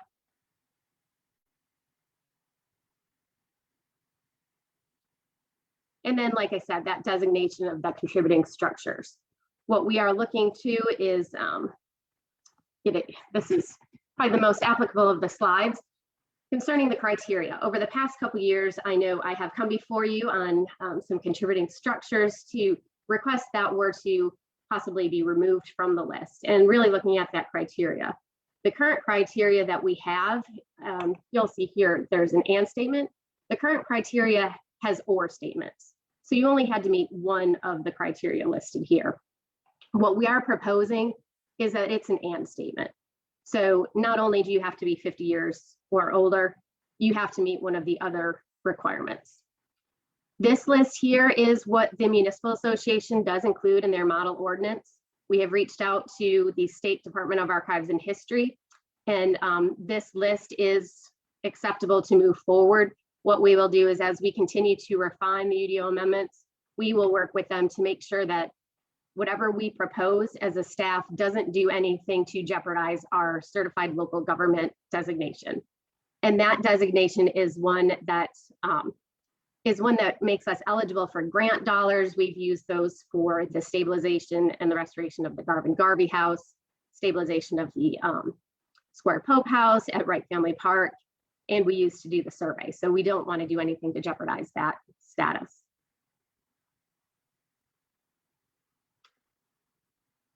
Next steps for this, like I said, just wanted to bring this forward to you as basically a status of where we're at with all of those related UDO amendments. Should we move forward, the next step would be input from the Historic Preservation Commission through a workshop. And then we would move forward with whatever notification is required, specifically again for those contributing structures. Since putting this presentation together, I've continued the discussions with Terry Finger and believe that there may be a more efficient way to codify and acknowledge that list. Basically want to approve and move forward with that current existing list, along with any requests that we've received from property owners. For example, some of the owners that we've heard from during public comment, if there's a request to be removed from the list, we would review it against the criteria that's moved forward with and make any recommendations for changes from there. And then we would identify a process and procedure to either be removed from the list or added to the list. And that's the details that we're still moving forward with and working out as far as recommendations moving forward. But that would be the step 3. And then obviously it would go to the Planning Commission for a public hearing and then back to you for a first and second and final reading. And that's all I have. Again, just wanted to provide an overview of where we're at. And there's many layers of this onion that we continue to peel back, but want to make sure that everything's captured and moving forward at the same time. A really good presentation. This is a workshop item, so are there any thoughts regarding this presentation or questions or suggestions? Yes, I have a few thoughts on that, Mayor. I think in great presentation, Heather, in the information I was provided, I think at some point we need to revisit the idea of hiring a full-time preservationist. I know in seeing some of the concerns coming up with residents too, we need to have something that's a little more user-friendly on making those who are trying to sell their property or even trying to do upgrades on their property, making them aware of what's going on. I've had a few people reach out to me, and I know it's not an easy process. It's something that many have no knowledge of, and it seems a lot of people feel like they're getting the runaround in terms of going from person to person on answering a question as to what can they do on their property, and not realizing that if it has a designation of that contributing structure, that they can't just demolish it or have it removed. So I'm saying all that to say again, like if we can come up with something that gives them more so like of a checklist or starting point on to where to get started and how to navigate that, I think would be beneficial, because we're going to start seeing a lot of these requests. I think we've already seen a lot of them, and I don't want people to feel like the town is shutting them out of of trying to capitalize or maximize on their property. I would like to see us be, more helpful to them with that. Good advice, Bridget. Other advice to Heather? Heather, I think we're growing up, and now a lot of siblings are children of these families, as we saw at public comment, don't understand why we are what we are. So perhaps I do want to hear more at budget time about a preservationist. I think it's desperately needed, and that's a job for that person to educate the people who get the tax bill now exactly why they are where they are, and what is the process, because they all have the right to ask. It may not be granted. I also believe, and Dan and I've talked about this a long time ago. There are buildings now that if we, then they're listed for sale. How can we help at least get good information from the town on what we want? If you see properties for sale, just say, we're a resource. This is a contributing structure or a contributing resource, but we can help you in these ways, or we can get you to the right person or group that can help you. Because it's not helping us empty. And, and someone who buys into our vision of a historic district. I just think it cuts out a lot of temperament. Kind of add on thoughts to Bridget. Any other thoughts to Heather? I just have one, Mayor. When we talk about the what it has to be, whether it's one or two or three of those items, we have to remember, where some of these places are expiring, like we've seen in the past and like we heard about tonight.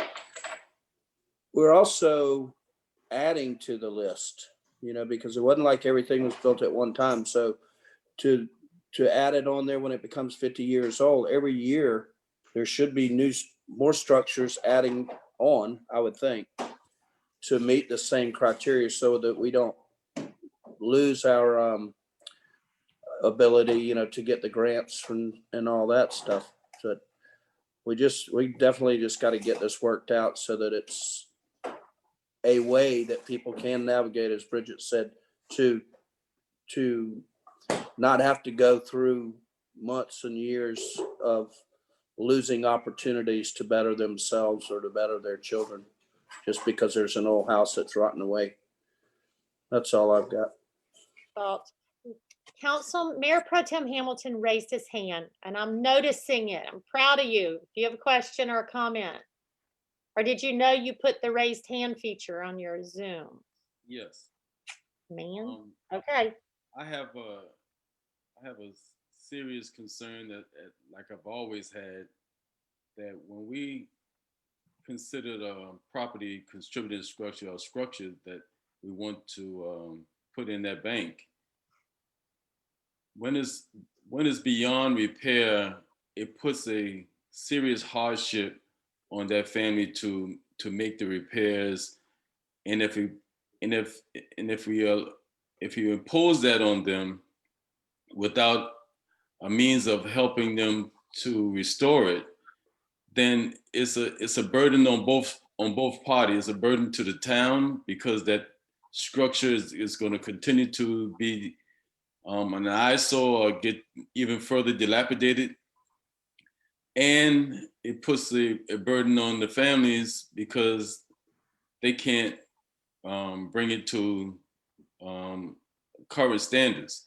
So I think we need also pictures versus address or a place on the map of what these structures are that we have. I think we need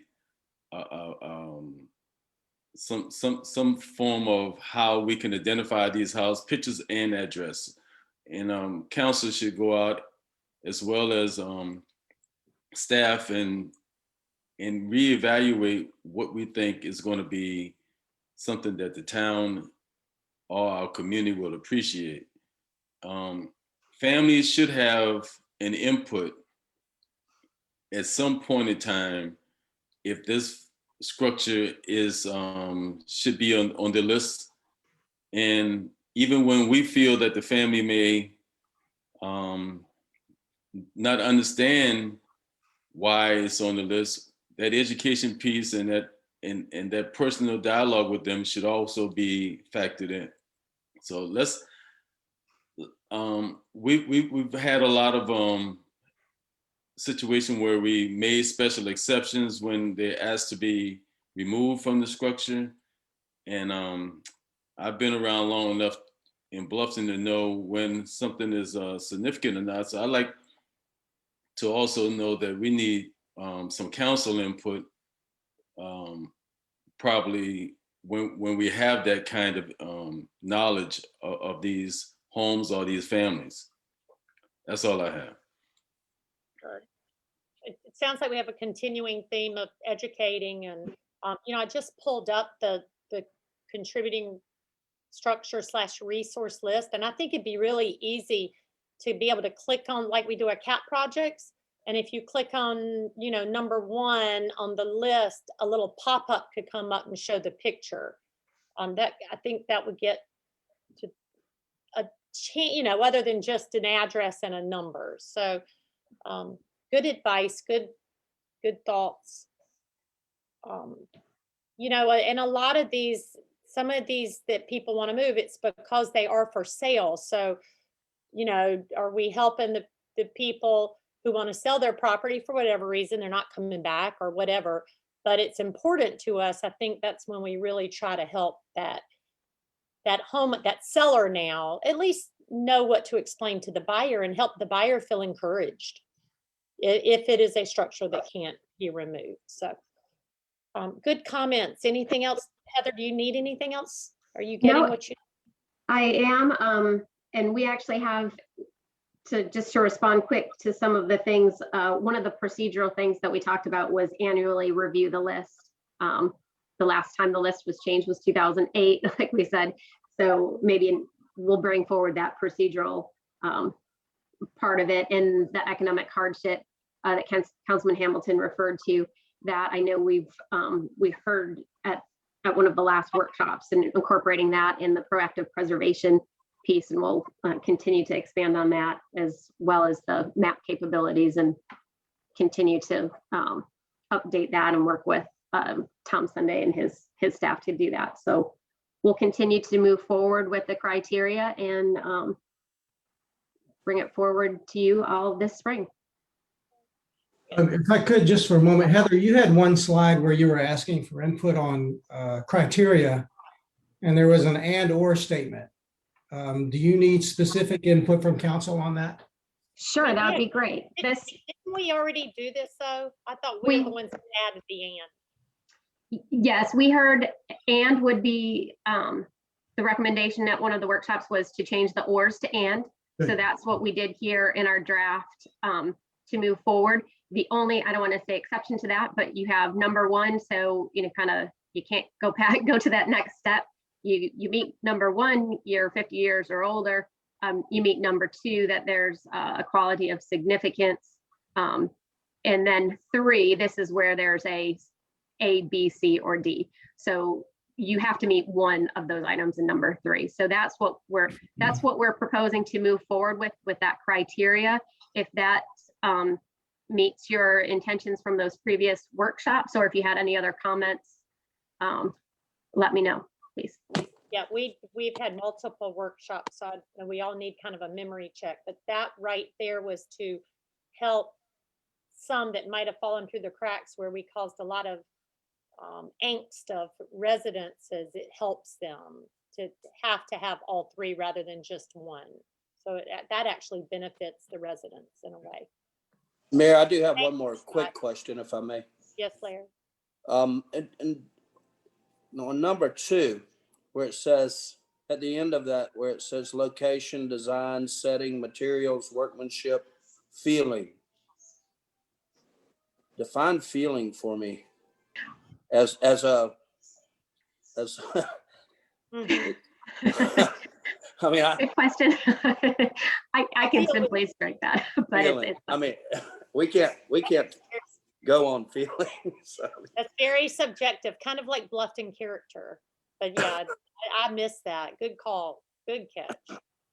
we can simply strike that. I believe that was just, again, following that model language, but we can Yeah. strike that one easy enough. Thank And like I you. said, we'll be bringing forward this to Historic Preservation Commission for their input, Planning Commission, and then more public meetings on it. So if you have other comments as you review this throughout the process, please let me know. And like I said, it's fairly straightforward in the goal moving forward, but it can be complicated, and we want to make sure that we get it as right as we can. You got a good start. Heather, and I don't know if it goes to you, but more to Scott. The preservationist, I know I've brought it up time and time again. Councilwoman Frazier brought it up. I was told we have one hired part-time. Can you confirm where we are in the preservationist, Scott? Yes, my understanding is that we have a preservationist. We are looking at contracting. Putting on a contract to see how that works out. We have not had a lot of great luck in looking for a full-time preservationist to hire, but we may be able to contract one, and we have one who is very well qualified for the position right now. And I believe Heather is moving forward on it. Please let us know. I think that's really important, and a tool that can get to these people that call us, and that can be one of their roles, is to educate, bring them in, hold their hands, at least show them. There might be, the answer might be no, but at least you have a process. You're not being pushed aside, and I don't want that for this next generation. They don't understand the rules, and I have someone too that just texted me, and I want them to understand the process. So Right. thank you. Wonderful. Okay. And nothing else. Thank you, Heather, for that. I have something else. I'm sorry. Yeah. No, go on. Okay. We only had one property that public commenter wanted to speak on tonight, and so can staff make sure they get with those family members and give them the guidance they need, the support they need to, so we can. This has been a workshop item, and obviously that's the only family that's really thought enough to share with us tonight. So let's make sure they feel like we're helping them in any shape or form.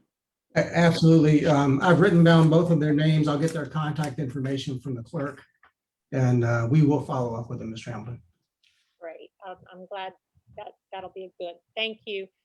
Okay, we have a public hearing and final reading on 2 items. The first is our annual visit from Michelle Knight with LOCOG. I don't see her yet, but I know she's coming. This is on our needs assessment for housing, public facilities, and economic development. Michelle, we're sorry. We know we hear it all the time, but by law you have to do it. But if you can just hit the high points, we'll love you forever, because our meetings continue to be long, and I get fussed at. So welcome. How are you?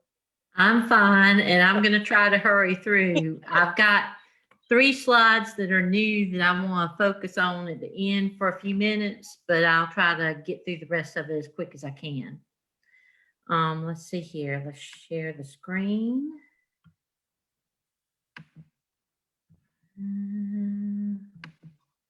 Okay, so this is our 2021 annual needs assessment public hearing. We'll do our little commercial announcement first to go and state that the town of Bluffton does not discriminate against the protected classes in the Fair Housing Act in the sale and rental of real estate, or rental of housing and residential real estate transactions and provision of brokerage services. If you have anyone who feels that they have been discriminated against, just have them contact us at Low Country Council of Governments at that number at the end of the slide. Just to continue on, this year's allocation,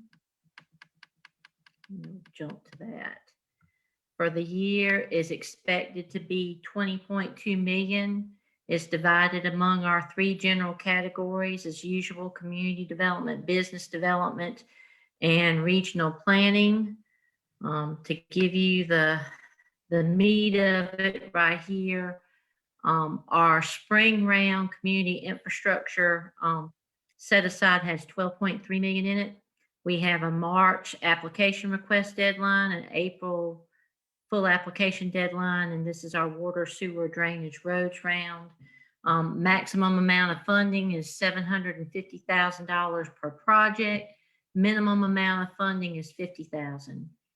There's 3 million in our community enrichment set aside. This has a fall application request of mid-August with a deadline of mid-September.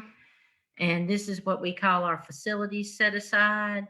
There's a maximum that you can apply for there of $500,000 for projects, with the exception of downtown streetscape improvements that you can apply for up to $750,000. This is to do things like libraries, publicly owned facilities, demolish property, health clinics, demolition of brownfield sites, those sorts of things. Our special project set aside is basically is stopped being a pilot program. We've got a maximum amount of funding of $200,000 there with a minimum of $50,000. And this is to do smaller projects that don't really fit in our other set asides, such as historic preservation, energy conservation, paths, trails, and greenways, some public health and safety projects as well. And then going on to the next slide, our ready to go set aside is our non-competitive program. The application request deadlines and full application deadlines are rolling. They're 30 days from the point you make a request. And basically you can do any activity that you can do in community infrastructure or community enrichment. The maximum amount of funding there is $500,000 for a project. Neighborhood revitalization has $1 million set aside there. And this is again a fall round project. This is like your Goethe Schultz project, where you prepare a neighborhood plan for a neighborhood that's within walking distance of your commercial center. And you go and you address all the activities that need to be addressed in that neighborhood, whether it's infrastructure, whether it's lighting, sidewalks, those sorts of things, whether it's limited exterior housing rehab, demolishing or clearing vacant or dilapidated properties, and some public service activities that you can do there too. There's a maximum amount of $500,000 to apply for in this, unless you're doing a project that has an infrastructure activity. If you do a project this year that has an infrastructure activity in it, a neighborhood project, they will allow us to apply for up to $750,000, because they've realized over the years that water, sewer, roads, drainage tends to be very expensive. And oftentimes with a $500,000 project, that's all you end up doing. Again, the match requirements are the same as a 10% required match for any of these projects. Any of these projects have to benefit low to moderate income, or either aid in the prevention of slum or blight, or meet another urgent community need. The other set asides that are in place, or the other broad categories, are a business development program, which is what used to be our economic development program. And this is where we provide infrastructure, public infrastructure to businesses that are expanding or locating in an area where there's private investment involved and job creation involved. And typically these projects, the amount of money that you can apply for is tied to the number of jobs that you have committed in that project. The remainder of the 20.2 million in funding for this year is set aside for regional planning, for us to do these types of public hearings, to have project development meetings, which are a little bit different this year. We can, we have a good grants manager. We can arrange for a Zoom meeting with localities if they have specific projects that they'd like to talk about, their staff, and go from there. But we're not having a large gathering obviously because of the pandemic, like we normally would to do this.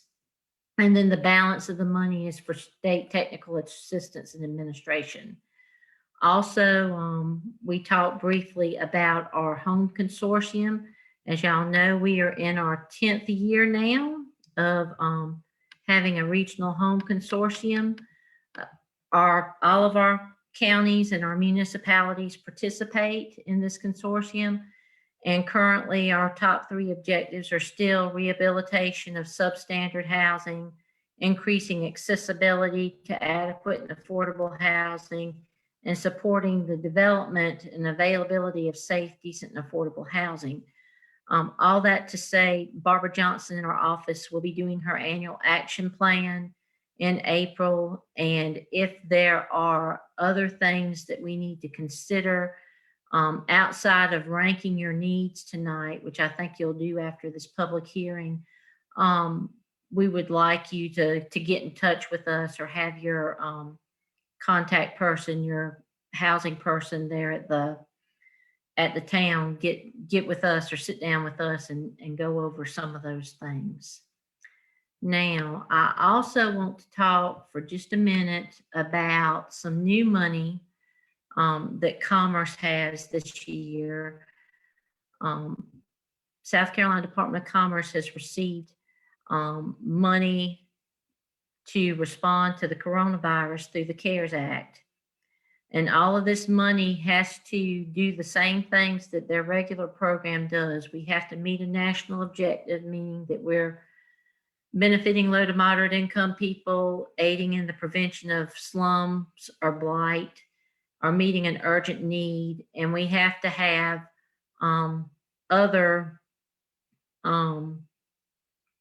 we have to have the other requirements met too. If it's a project that's a building project, there has to be an environmental review. Any project that we apply for here does not go against the town's grant threshold. And I didn't really discuss those items, but I know you're aware of those, that you can't have a project over 30 months old, that you can only have 3 open active projects at one time. And you limit the number of projects based on neighborhoods and that kind of thing. So, but it's in the presentation for you to go back and look at. But this money is outside of that threshold requirement, so applications can be made here. There are basically 2 set-asides in it. The first one is community public services. And of the total, I think it's around 12 million that the state's receiving in this CARES Act money through CDBG. Low Country region can allocate up to $858,000 or receive up to $858,000 in funds for public service type projects under this. The deadline for us to provide funding priorities for this is March 1st.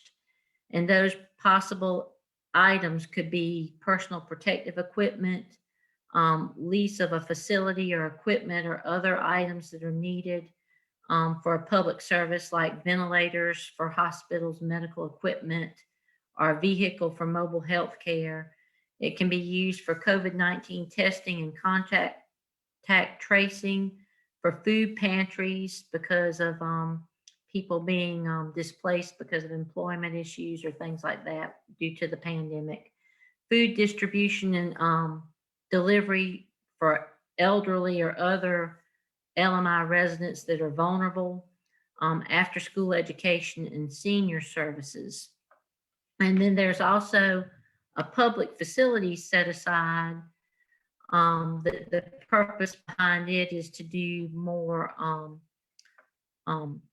larger scale projects such as HVAC and air filtration improvements to buildings, expansion or remodeling of classrooms to facilitate social distancing, or equipment or public improvements needed to expand or improve internet access for people in rural areas that don't have that access, but they're having to work and learn from home.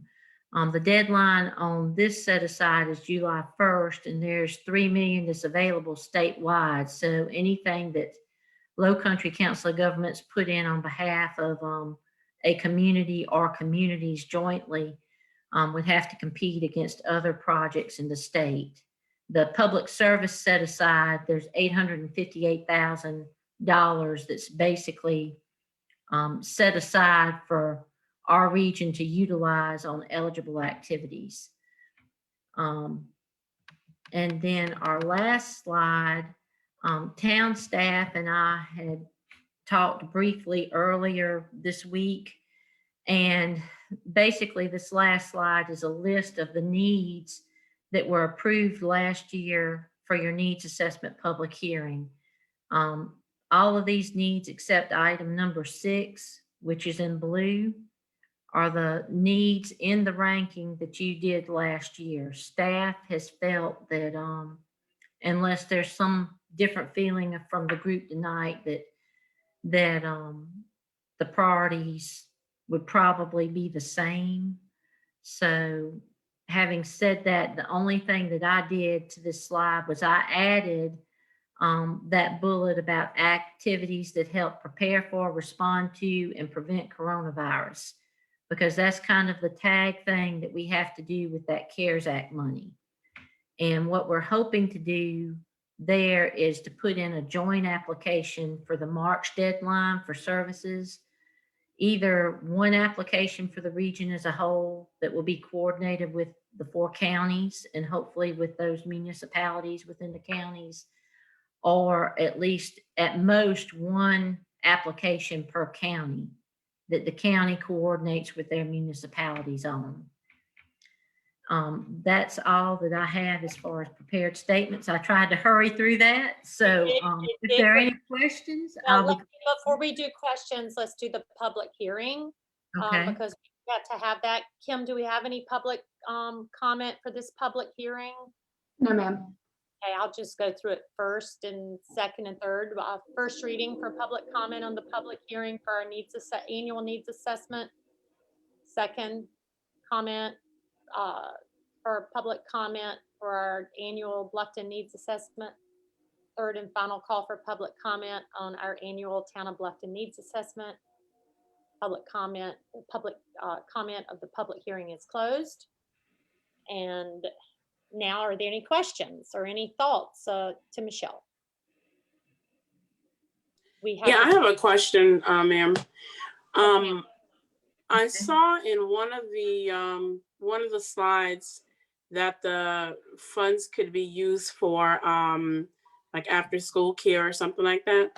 I would just say that I think it'd be a good idea to see like what that would look like. How would that work in terms of do we apply for that funding, and then that funding is, becomes like a voucher or something to facilities who are already offering aftercare services? Because I think about, the workers who are affected the most through this, and many are service workers and work in hospitality. And if that becomes one of our priorities, I think that'd be a great benefit to be able to, give some type of reprieve to those who are working day in and day out in our communities, but who are financially impacted by that, who could benefit from child services like that. I think that if we were to do something like that, it would probably have to be some kind of a voucher situation, just because of the fact that the goal behind the CARES Act money is to get it out into the public quickly. Right. We had a COG directors meeting, I think it was Monday morning, which I was invited to, and my counterparts across the state, because there was a discussion with the consultant that's going to be overseeing this coronavirus money and the programming of it. And I think really a lot of this is going to be what you bring to them. If we can make it fit and we can expend it quickly, then that's going to be the way that it goes. Because the goal is right now, as far as the state's concerned, is to be able to hopefully do projects that will have this money expended before December 31st, 2021, which those of you that have been dealing with our program over the years, you know that's pretty ambitious for the state CDBG program, because while it's a good program, there are a lot of hoops that we have to go through. So Michelle, real quick on this, this is a separate item that doesn't have to be run through the town of Bluffton. If there were money for food pantries, do we have to go to the county? And I'll follow up, keep it simple. Who on our staff works with you on this so we can get to our staff on our thoughts?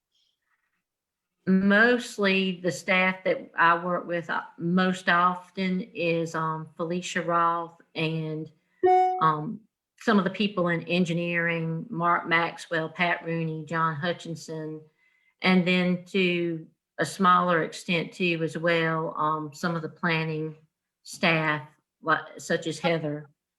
So, I mean, it kind of depends on the project where we go, but Felicia's been pretty active since she's gotten on staff as far as kind of looking at these things. Is this have to run through, like, does the town have to own the food pantry? That's what I'm trying to get at. Because all No. So we can request it on behalf of other nonprofits if we want to. We would be looking at funneling it probably through nonprofits or existing entities, whether it be, you know, if we're looking at personal protective equipment, probably through the local DHEC offices, you know, if it were contact tracing, that kind of thing. With the food distribution, it would probably be through existing pantries that you have. And does it require a match from the town on this? There's no match requirement on any of this money, but there is a requirement. I say a requirement. The contention of the group is that we try to minimize the number of applications that we try to do. Coordinated applications, meaning that either there's one application that's jointly done by the 4 counties for the region, or at most there is one application per county that is jointly done with, say, for instance, Beaufort County and the municipalities within Beaufort County. So. Okay, thank you. Bridget, I think we can discuss that offline and figure out a way if it's something we can have some money for. Any other questions? Can you put the motion back up, Michelle? Yes, ma'am. So we have a list that goes from year to year, and the ranking is ranked, but it doesn't mean that one is no more important than the other. So looking at that, is there a motion that council establish the following ranking of community needs of priorities: transportation and pedestrian safety, infrastructure improvements, including sewer, water, and drainage, residential rehabilitation of housing for safe and dry housing, restoration of properties or facilities of special value to the community, affordable housing for low to moderate income individuals, families, and seniors, and activities that help prepare for, respond to, and prevent coronavirus. Did I hit them all? Yes, ma'am. I noticed that Councilman Wood had her hand raised. I didn't, on my screen. First and second, and then we'll get to questions. Or Dan, did you have a question before we did a first and second? No, ma'am, that was from earlier this evening. So is there a motion with what I just said? So moved. There's second? Second. Okay, any discussion? Michelle, thank you very much for coming, and I appreciate your speediness. Thank you. Tried. All in favor, great. All in favor, step by saying aye. Aye. Those opposed? That has passed. Thank you very much, and I know staff will be in touch with you. Thank you. We've done very. Y'all have a good evening. You have a good evening too. We have a public hearing and final reading on item number 2, which is to amend the Town of Code ordinances, chapter 23. on stormwater management, and it's related to the SoLoco stormwater ordinance. I do want to bring up something before Brian goes up, and we do need to have the public hearing. Listening to some of these things and a request from a very good partner that works a lot with us, do you think there is enough information to do this, or should we table this until next month to give these professionals a chance to really sit down with our staff? Just a question. It was on my notes when we were looking at public comments. Mayor, I received a few calls as well and concerns that some people have. So I would be in favor if we could postpone this, until let some of these people express themselves a little better. I'm for it the way I thought I was 100% for it.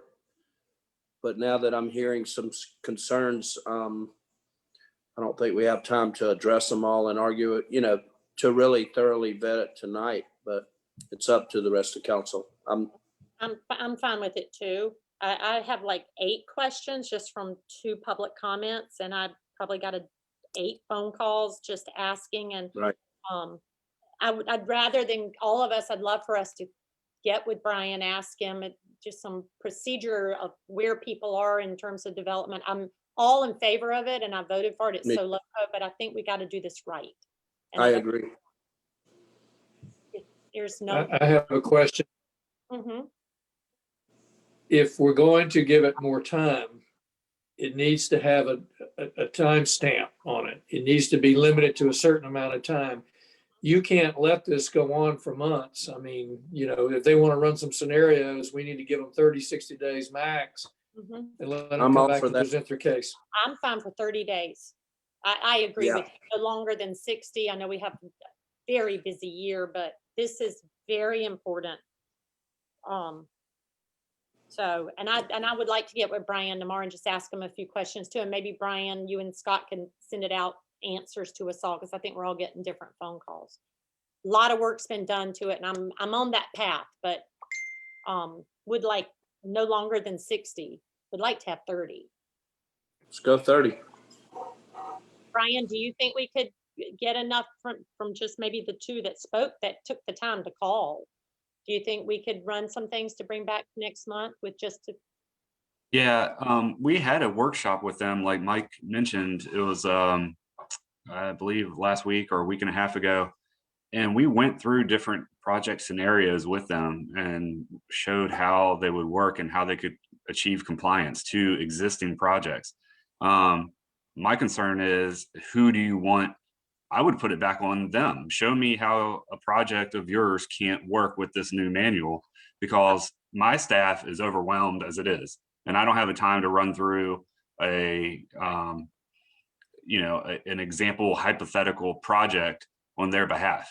Prove to me why it doesn't work. And that's my request. glad we respect you enough to take your request. I'm good for that.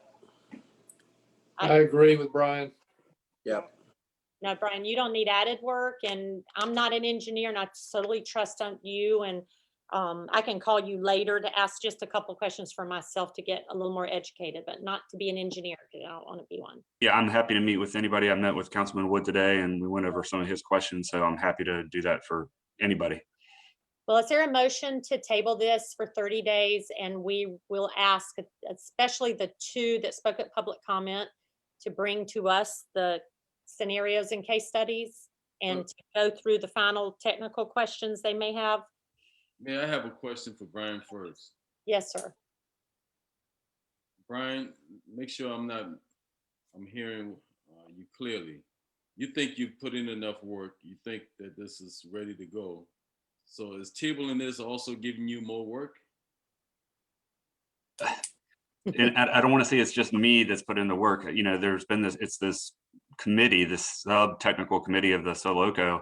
We've been working on this for over 2 years. We had at least 3 open public meetings, along with the SoLoco meetings, along with the town council meetings. There's been numerous chances for people to speak up until the day of the final reading. I don't think this is more work for me. I think it needs to go back, like I just said, let them prove it that it doesn't work. And if there's something wrong and we're wrong, then yeah, we'll take it. I think we can address it. But I mean, it's been 2+ years in the making. So, and now we're just hearing about it. That's the frustrating part from staff's end. And again, it's not just the town. It's Beaufort County, City of Hardeeville, Jasper County, City of Beaufort. It's been a group effort. So, Okay. and I will say the county's already approved it. Mayor and council, I want to listen to what Brian is saying. I don't want to table it.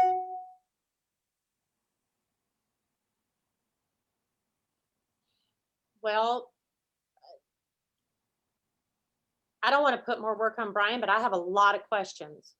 If we're gonna do it tonight. Yeah, I want to make sure we do it right. I don't want to, I got a lot of, I mean, I've got just from the 2 public comments, and then I wrote a few others down, and I just want it right. I think that, I understand and I respect that, but I think we still have time to make it right. I think Brian said something that I think is more important. He said if we got it wrong, we'll fix it. I mean,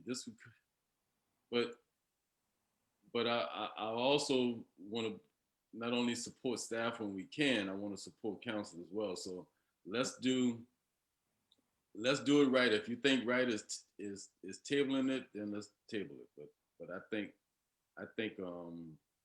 he said right means that if we did something wrong, we will fix it.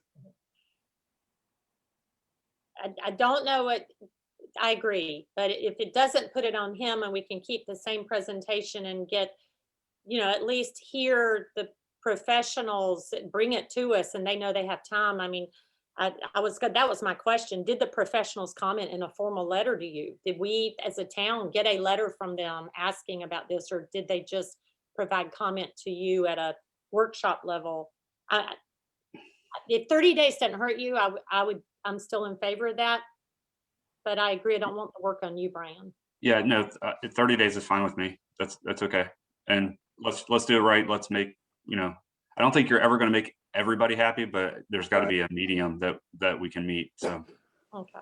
Mayor and council and Brian, if I could suggest, in order to allow time for more comments to come forward, if we're seeking the advice of the professionals who are giving us feedback tonight, perhaps we table it until April. That gives Brian time to synthesize the comments, redevelop his staff report if he needs to. Otherwise, he really only has about 2 weeks to work the issue. Well, that's a max of 60. Is that okay, Brian? yeah, that's okay. Yeah, Scott makes a good point. By the time I'd have to turn it around to you all to submit it, that's 2 weeks. Okay. Great. I'm in favor of that if everyone else is. Was there a motion to table item 10-2 until our April meeting, with the burden to be on the professionals to bring our case scenarios and our studies to Brian McElvey, Town of Bluffton? I'll make that motion. Within what, 2 weeks? Within 30 days to him, Within or 2 weeks. 2 weeks is fine with me. Okay. For them to come with their situations so that gives him more time to work on them and solve them if solvable, At 2 if weeks? we can. Yep. Within 2 weeks, within 14 Yes, days. that's fine. Here's that motion. Did you make that motion? Yeah, I'll make that motion. There's second. Second. Any discussion? Does that work, Brian? Yes, ma'am. Very much. Appreciate all you do, and I know all of council does. And but I think it'll be a good path to get it right. Okay, all in favor, Thank you. say by saying aye. Aye. Aye. Those opposed? For levity, you can. My dog has decided to sit on the chair behind me and be part of council. We have formal items. Final reading is item number 11.1, and it's consideration of an amendment to our Code of Ordinances, Chapter 19, Flood Damage Protection, specifically as it relates to the updates of the National Floodplain. We had first reading last month, final reading. Heather, were there any requests for changes of this? No, there were not.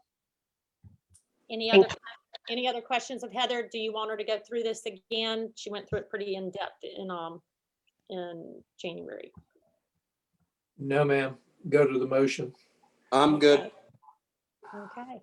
Well, if no other questions, it's final reading. Is there a motion to approve the proposed ordinance amending the Town of Bluffton Code of Ordinances, Chapter 19, as it relates to the updates of the National Floodplain Insurance Program regulations and FEMA's reevaluation of flood hazards in the Town of Bluffton reflected in the updated flood insurance rate maps? So moved. There's a second. I'll second. Second. Okay, Bridget, will second. Any discussion? Are these maps, are they going to be part of our map gallery, Heather? We will work to hope. We don't have electronic versions at this point from the state, but when we do, we will work to get those electronic and put on that map gallery. So we certainly will work to get that done. Any other discussion? All in favor, state by saying aye. Aye. And anybody opposed? That's unanimous. Item number 2, consideration of an ordinance amending the Town of Bluffton FY 2021 budget to provide for expenditures of certain funds and to allocate sources of revenue for said funds. This is first reading. And we have Chris. Yes, so this is a relatively straightforward budget amendment. It's just a maintenance item. What it does is recognizes the bond proceeds that were received, and it creates a project fund from the bond proceeds to fund the stormwater sewer projects out of, and it transfers into the debt service fund the amount needed for the principal and interest payment that's due in June. And there is a small impact to general fund. We received a $9,000 donation for AED devices that the police department either is getting or have already gotten. We received that donation a few weeks ago, I believe. Any questions on those? Are there any questions? It's more of a housekeeping matter. Any questions of council? Okay. Is that the recommendation there? Is there a motion to approve the proposed ordinance amending the 2021 budget, increasing the debt service to $1,103,408, the stormwater utility to $93,051, and the new capital improvements program project to $5,080,000 to reflect the sale of general obligation bonds 2020A for the purpose of funding the Town of Bluffton stormwater utility fund capital improvements program and associated fees, as well as increase the general fund of $9,000 to reflect private donation to provide AED equipment for the police department. So moved. Second. Second. Any discussion? I hope we have sent a very proper thank you to this private donation. I think all of council would be thrilled to sign any letter thanking them. If you could get it to Kim, we would love to do that. So thank you, whoever made that. Low Country Community Church, and that letter should be reaching you soon. And we would also like to recognize them in a future council meeting. Absolutely. I thought it was anonymous, but it did say private. Well, thank you, Low Country Community Church. You're just always there to help us in all ways. So any other discussion? All in favor, state by saying aye. Aye. Those opposed? That's unanimous. We have item number 11.3, consideration of an emergency ordinance of the Town of Bluffton extending the requiring of individuals to wear face coverings in light of COVID and matters related thereto. Scott, our interim town manager. Hello. Good evening again, Mayor and Council. This is a renewal of our masking ordinance. Our current ordinance expires February 12th. This renewal will take us 61 more days, and it will take us out to April 14th if you choose to renew this. Nothing in the ordinance has changed versus what we've renewed the previous 3 times. So are there any questions about the ordinance? Any questions of Mr. Marshall? Do you know, I know Hilton Head I saw running across the screen, they extended theirs. I'm guessing county extended theirs. Are we all on the same track? Yes, the council extended theirs last night. Theirs expires now on April 15th. Okay. Hilton Head is currently in effect through April 1st. City of Beaufort does 30-day emergency ordinances, and it's on their agenda for discussion this evening. I do not know how that discussion went. And the town of Port Royal also votes on theirs monthly, and theirs is in effect until the end of February. Thank you very much for that. Any questions for council? Not, is there a motion to approve the emergency ordinance of the town of Bluffton requiring individuals to wear face coverings in certain circumstances in light of COVID-19 pandemic and matters related thereto and severability? So move. Is there a second? Second. Any discussion? It's encouraging to see the numbers go down a bit. You know, with bated breath, it was a good article in the paper today, so I appreciate the paper keeping us updated on that. Maybe the best is yet to come. Any other discussion? All in favor, state by saying aye. Aye. Opposed? That's unanimous. We have item 4 under section 11, and that's consideration of the emergency ordinance to the town of Bluffton to authorize the town manager to develop and enact such plans and policies needed to ensure continuity in the delivery of government services in light of COVID-19. Mr. Marshall. This ordinance is also unchanged since the last reading. It expires February 12th. And if we renew it, it is good through April 14th. Are there any questions on this ordinance? Any questions of Scott on this? Great. If there's not, is there a motion to approve an emergency ordinance of the town of Bluffton continuing the suspension of the normal operating procedures of the town of Bluffton town council meetings and other town of Bluffton public meetings and modifying the authority of the manager to develop and enact such plans and policies needed to ensure continuity in the delivery of government services in light of COVID-19 outbreak? So move. There's a second. Second. I'll second. Thank you, Mr. Wood. Any discussion? All in favor, state by saying aye. Aye. Anyone opposed? That's unanimous. And number 5, consideration of an ordinance amending the town of Bluffton Code of Ordinances, Chapter 23, Article 5. Heather, we were talking about building types and footprint and height. And we see it. We see your screen. Okay, good. Had to unmute myself as well. Okay. So this is first reading of proposed amendments to the Unified Development Ordinance related to building types, the max building footprint, size, and height in our historic districts. As I know you've seen throughout this past year, for certain, that there's been an increase in the commercial mixed use infill development within our Old Town Historic District.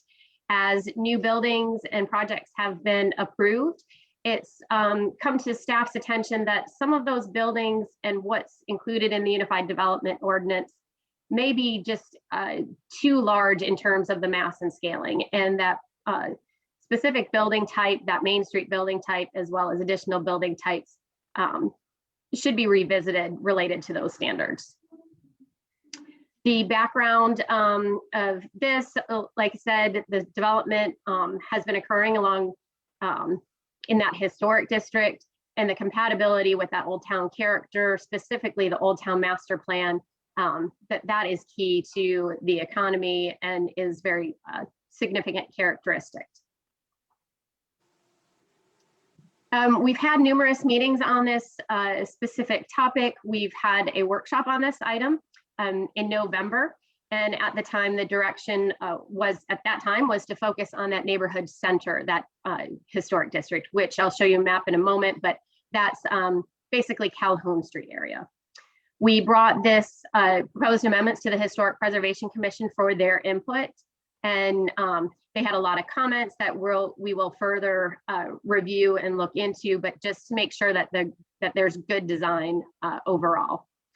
We continued that discussion with the proposed amendments as we continued through that process.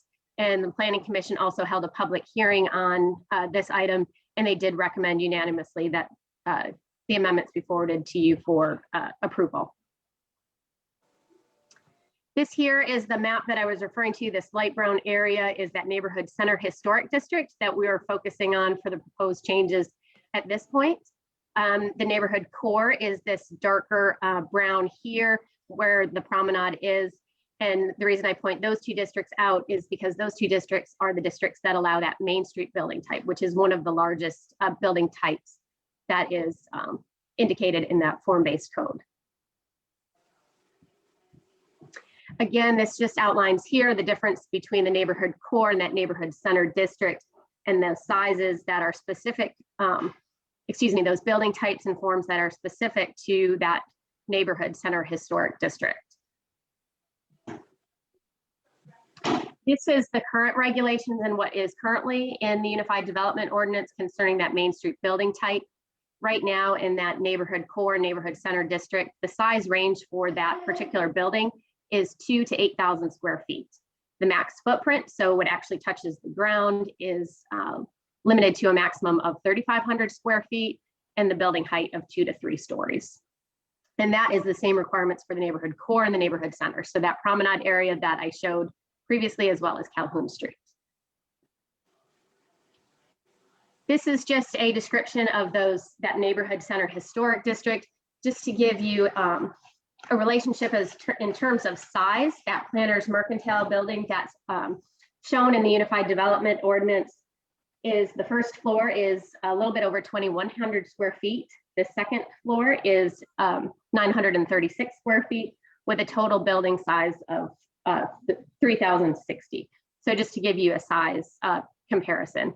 And like I said, that Main Street building type, the maximum is 8,000 square feet. Again, to give that comparison.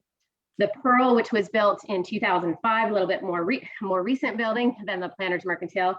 That one in total is a little bit over 3,800 square feet with a first floor of 2,156 and a second floor of 1,660. So just to give you context as we move through the amendments.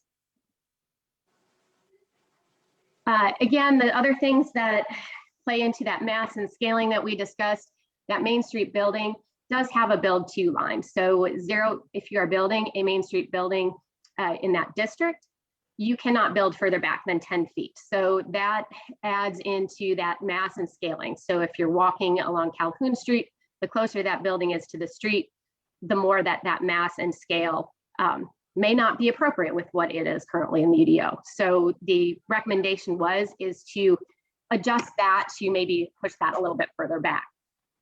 The other thing that I will point out is there is an additional building type that is indicated in the UDO, and that is to allow for flexibility and just maybe some things that weren't thought of as far as a form-based code. So just allow that creativity. However, with that, there's no maximum square footage or maximum building footprint that's identified. It is simply an additional building type. So that is something that we would like to address further. Again, this is just a little bit more description of that additional building type. You know, it's meant to allow for flexibility and innovative design. What we find is a lot of applicants may come forward with for example, an additional building type with Main Street building characteristics. So we wanted to make sure that there were some description for the size of an additional building type. Now, the proposed amendments, how staff has proposed to move forward with the changes is, again, to focus on that Main Street building type. So what we've done is separate out between the neighborhood core, so that NC district, as well as the neighborhood center. So currently, that range is 2,000 to 8,000 square feet. The focus was on, again, that neighborhood center district. So we're not proposing any changes to that promenade area north of May River Road, but to reduce it in that neighborhood center historic district. So to lower that to 2,000 to 5,000 square feet. The max footprint would also remain the same for that neighborhood core district, but it would lower from 3,500 square feet to 2,500 square feet. Oops, excuse me. And then the height would be 2 to 3 stories, the same as it is now for neighborhood core, but limit it to 2 to 2.5 stories for that neighborhood center district.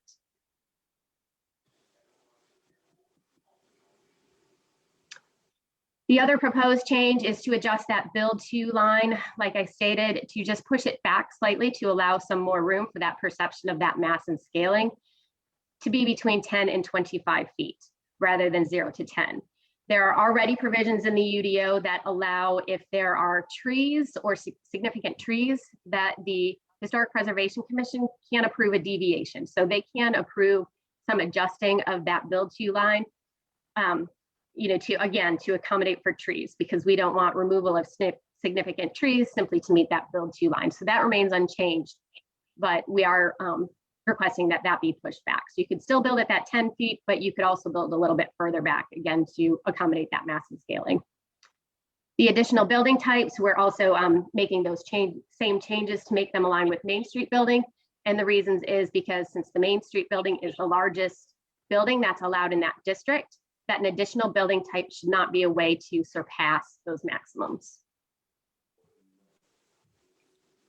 And again, this addresses that same requirement. However, this would be for all of the districts. So if you choose to use an additional building type, that the size and that footprint, that shall not exceed the largest building footprint that's permitted in that district.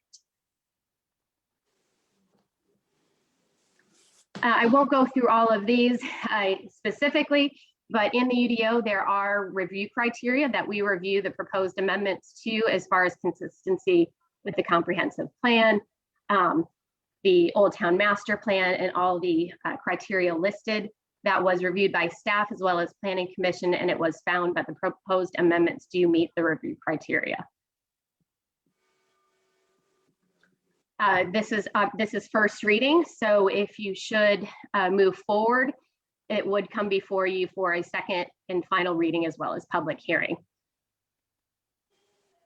Here's a proposed motion and as well as next steps. Again, this is where we are in the process, and I am happy to answer any questions you may have. Thank you, Heather. Questions of council?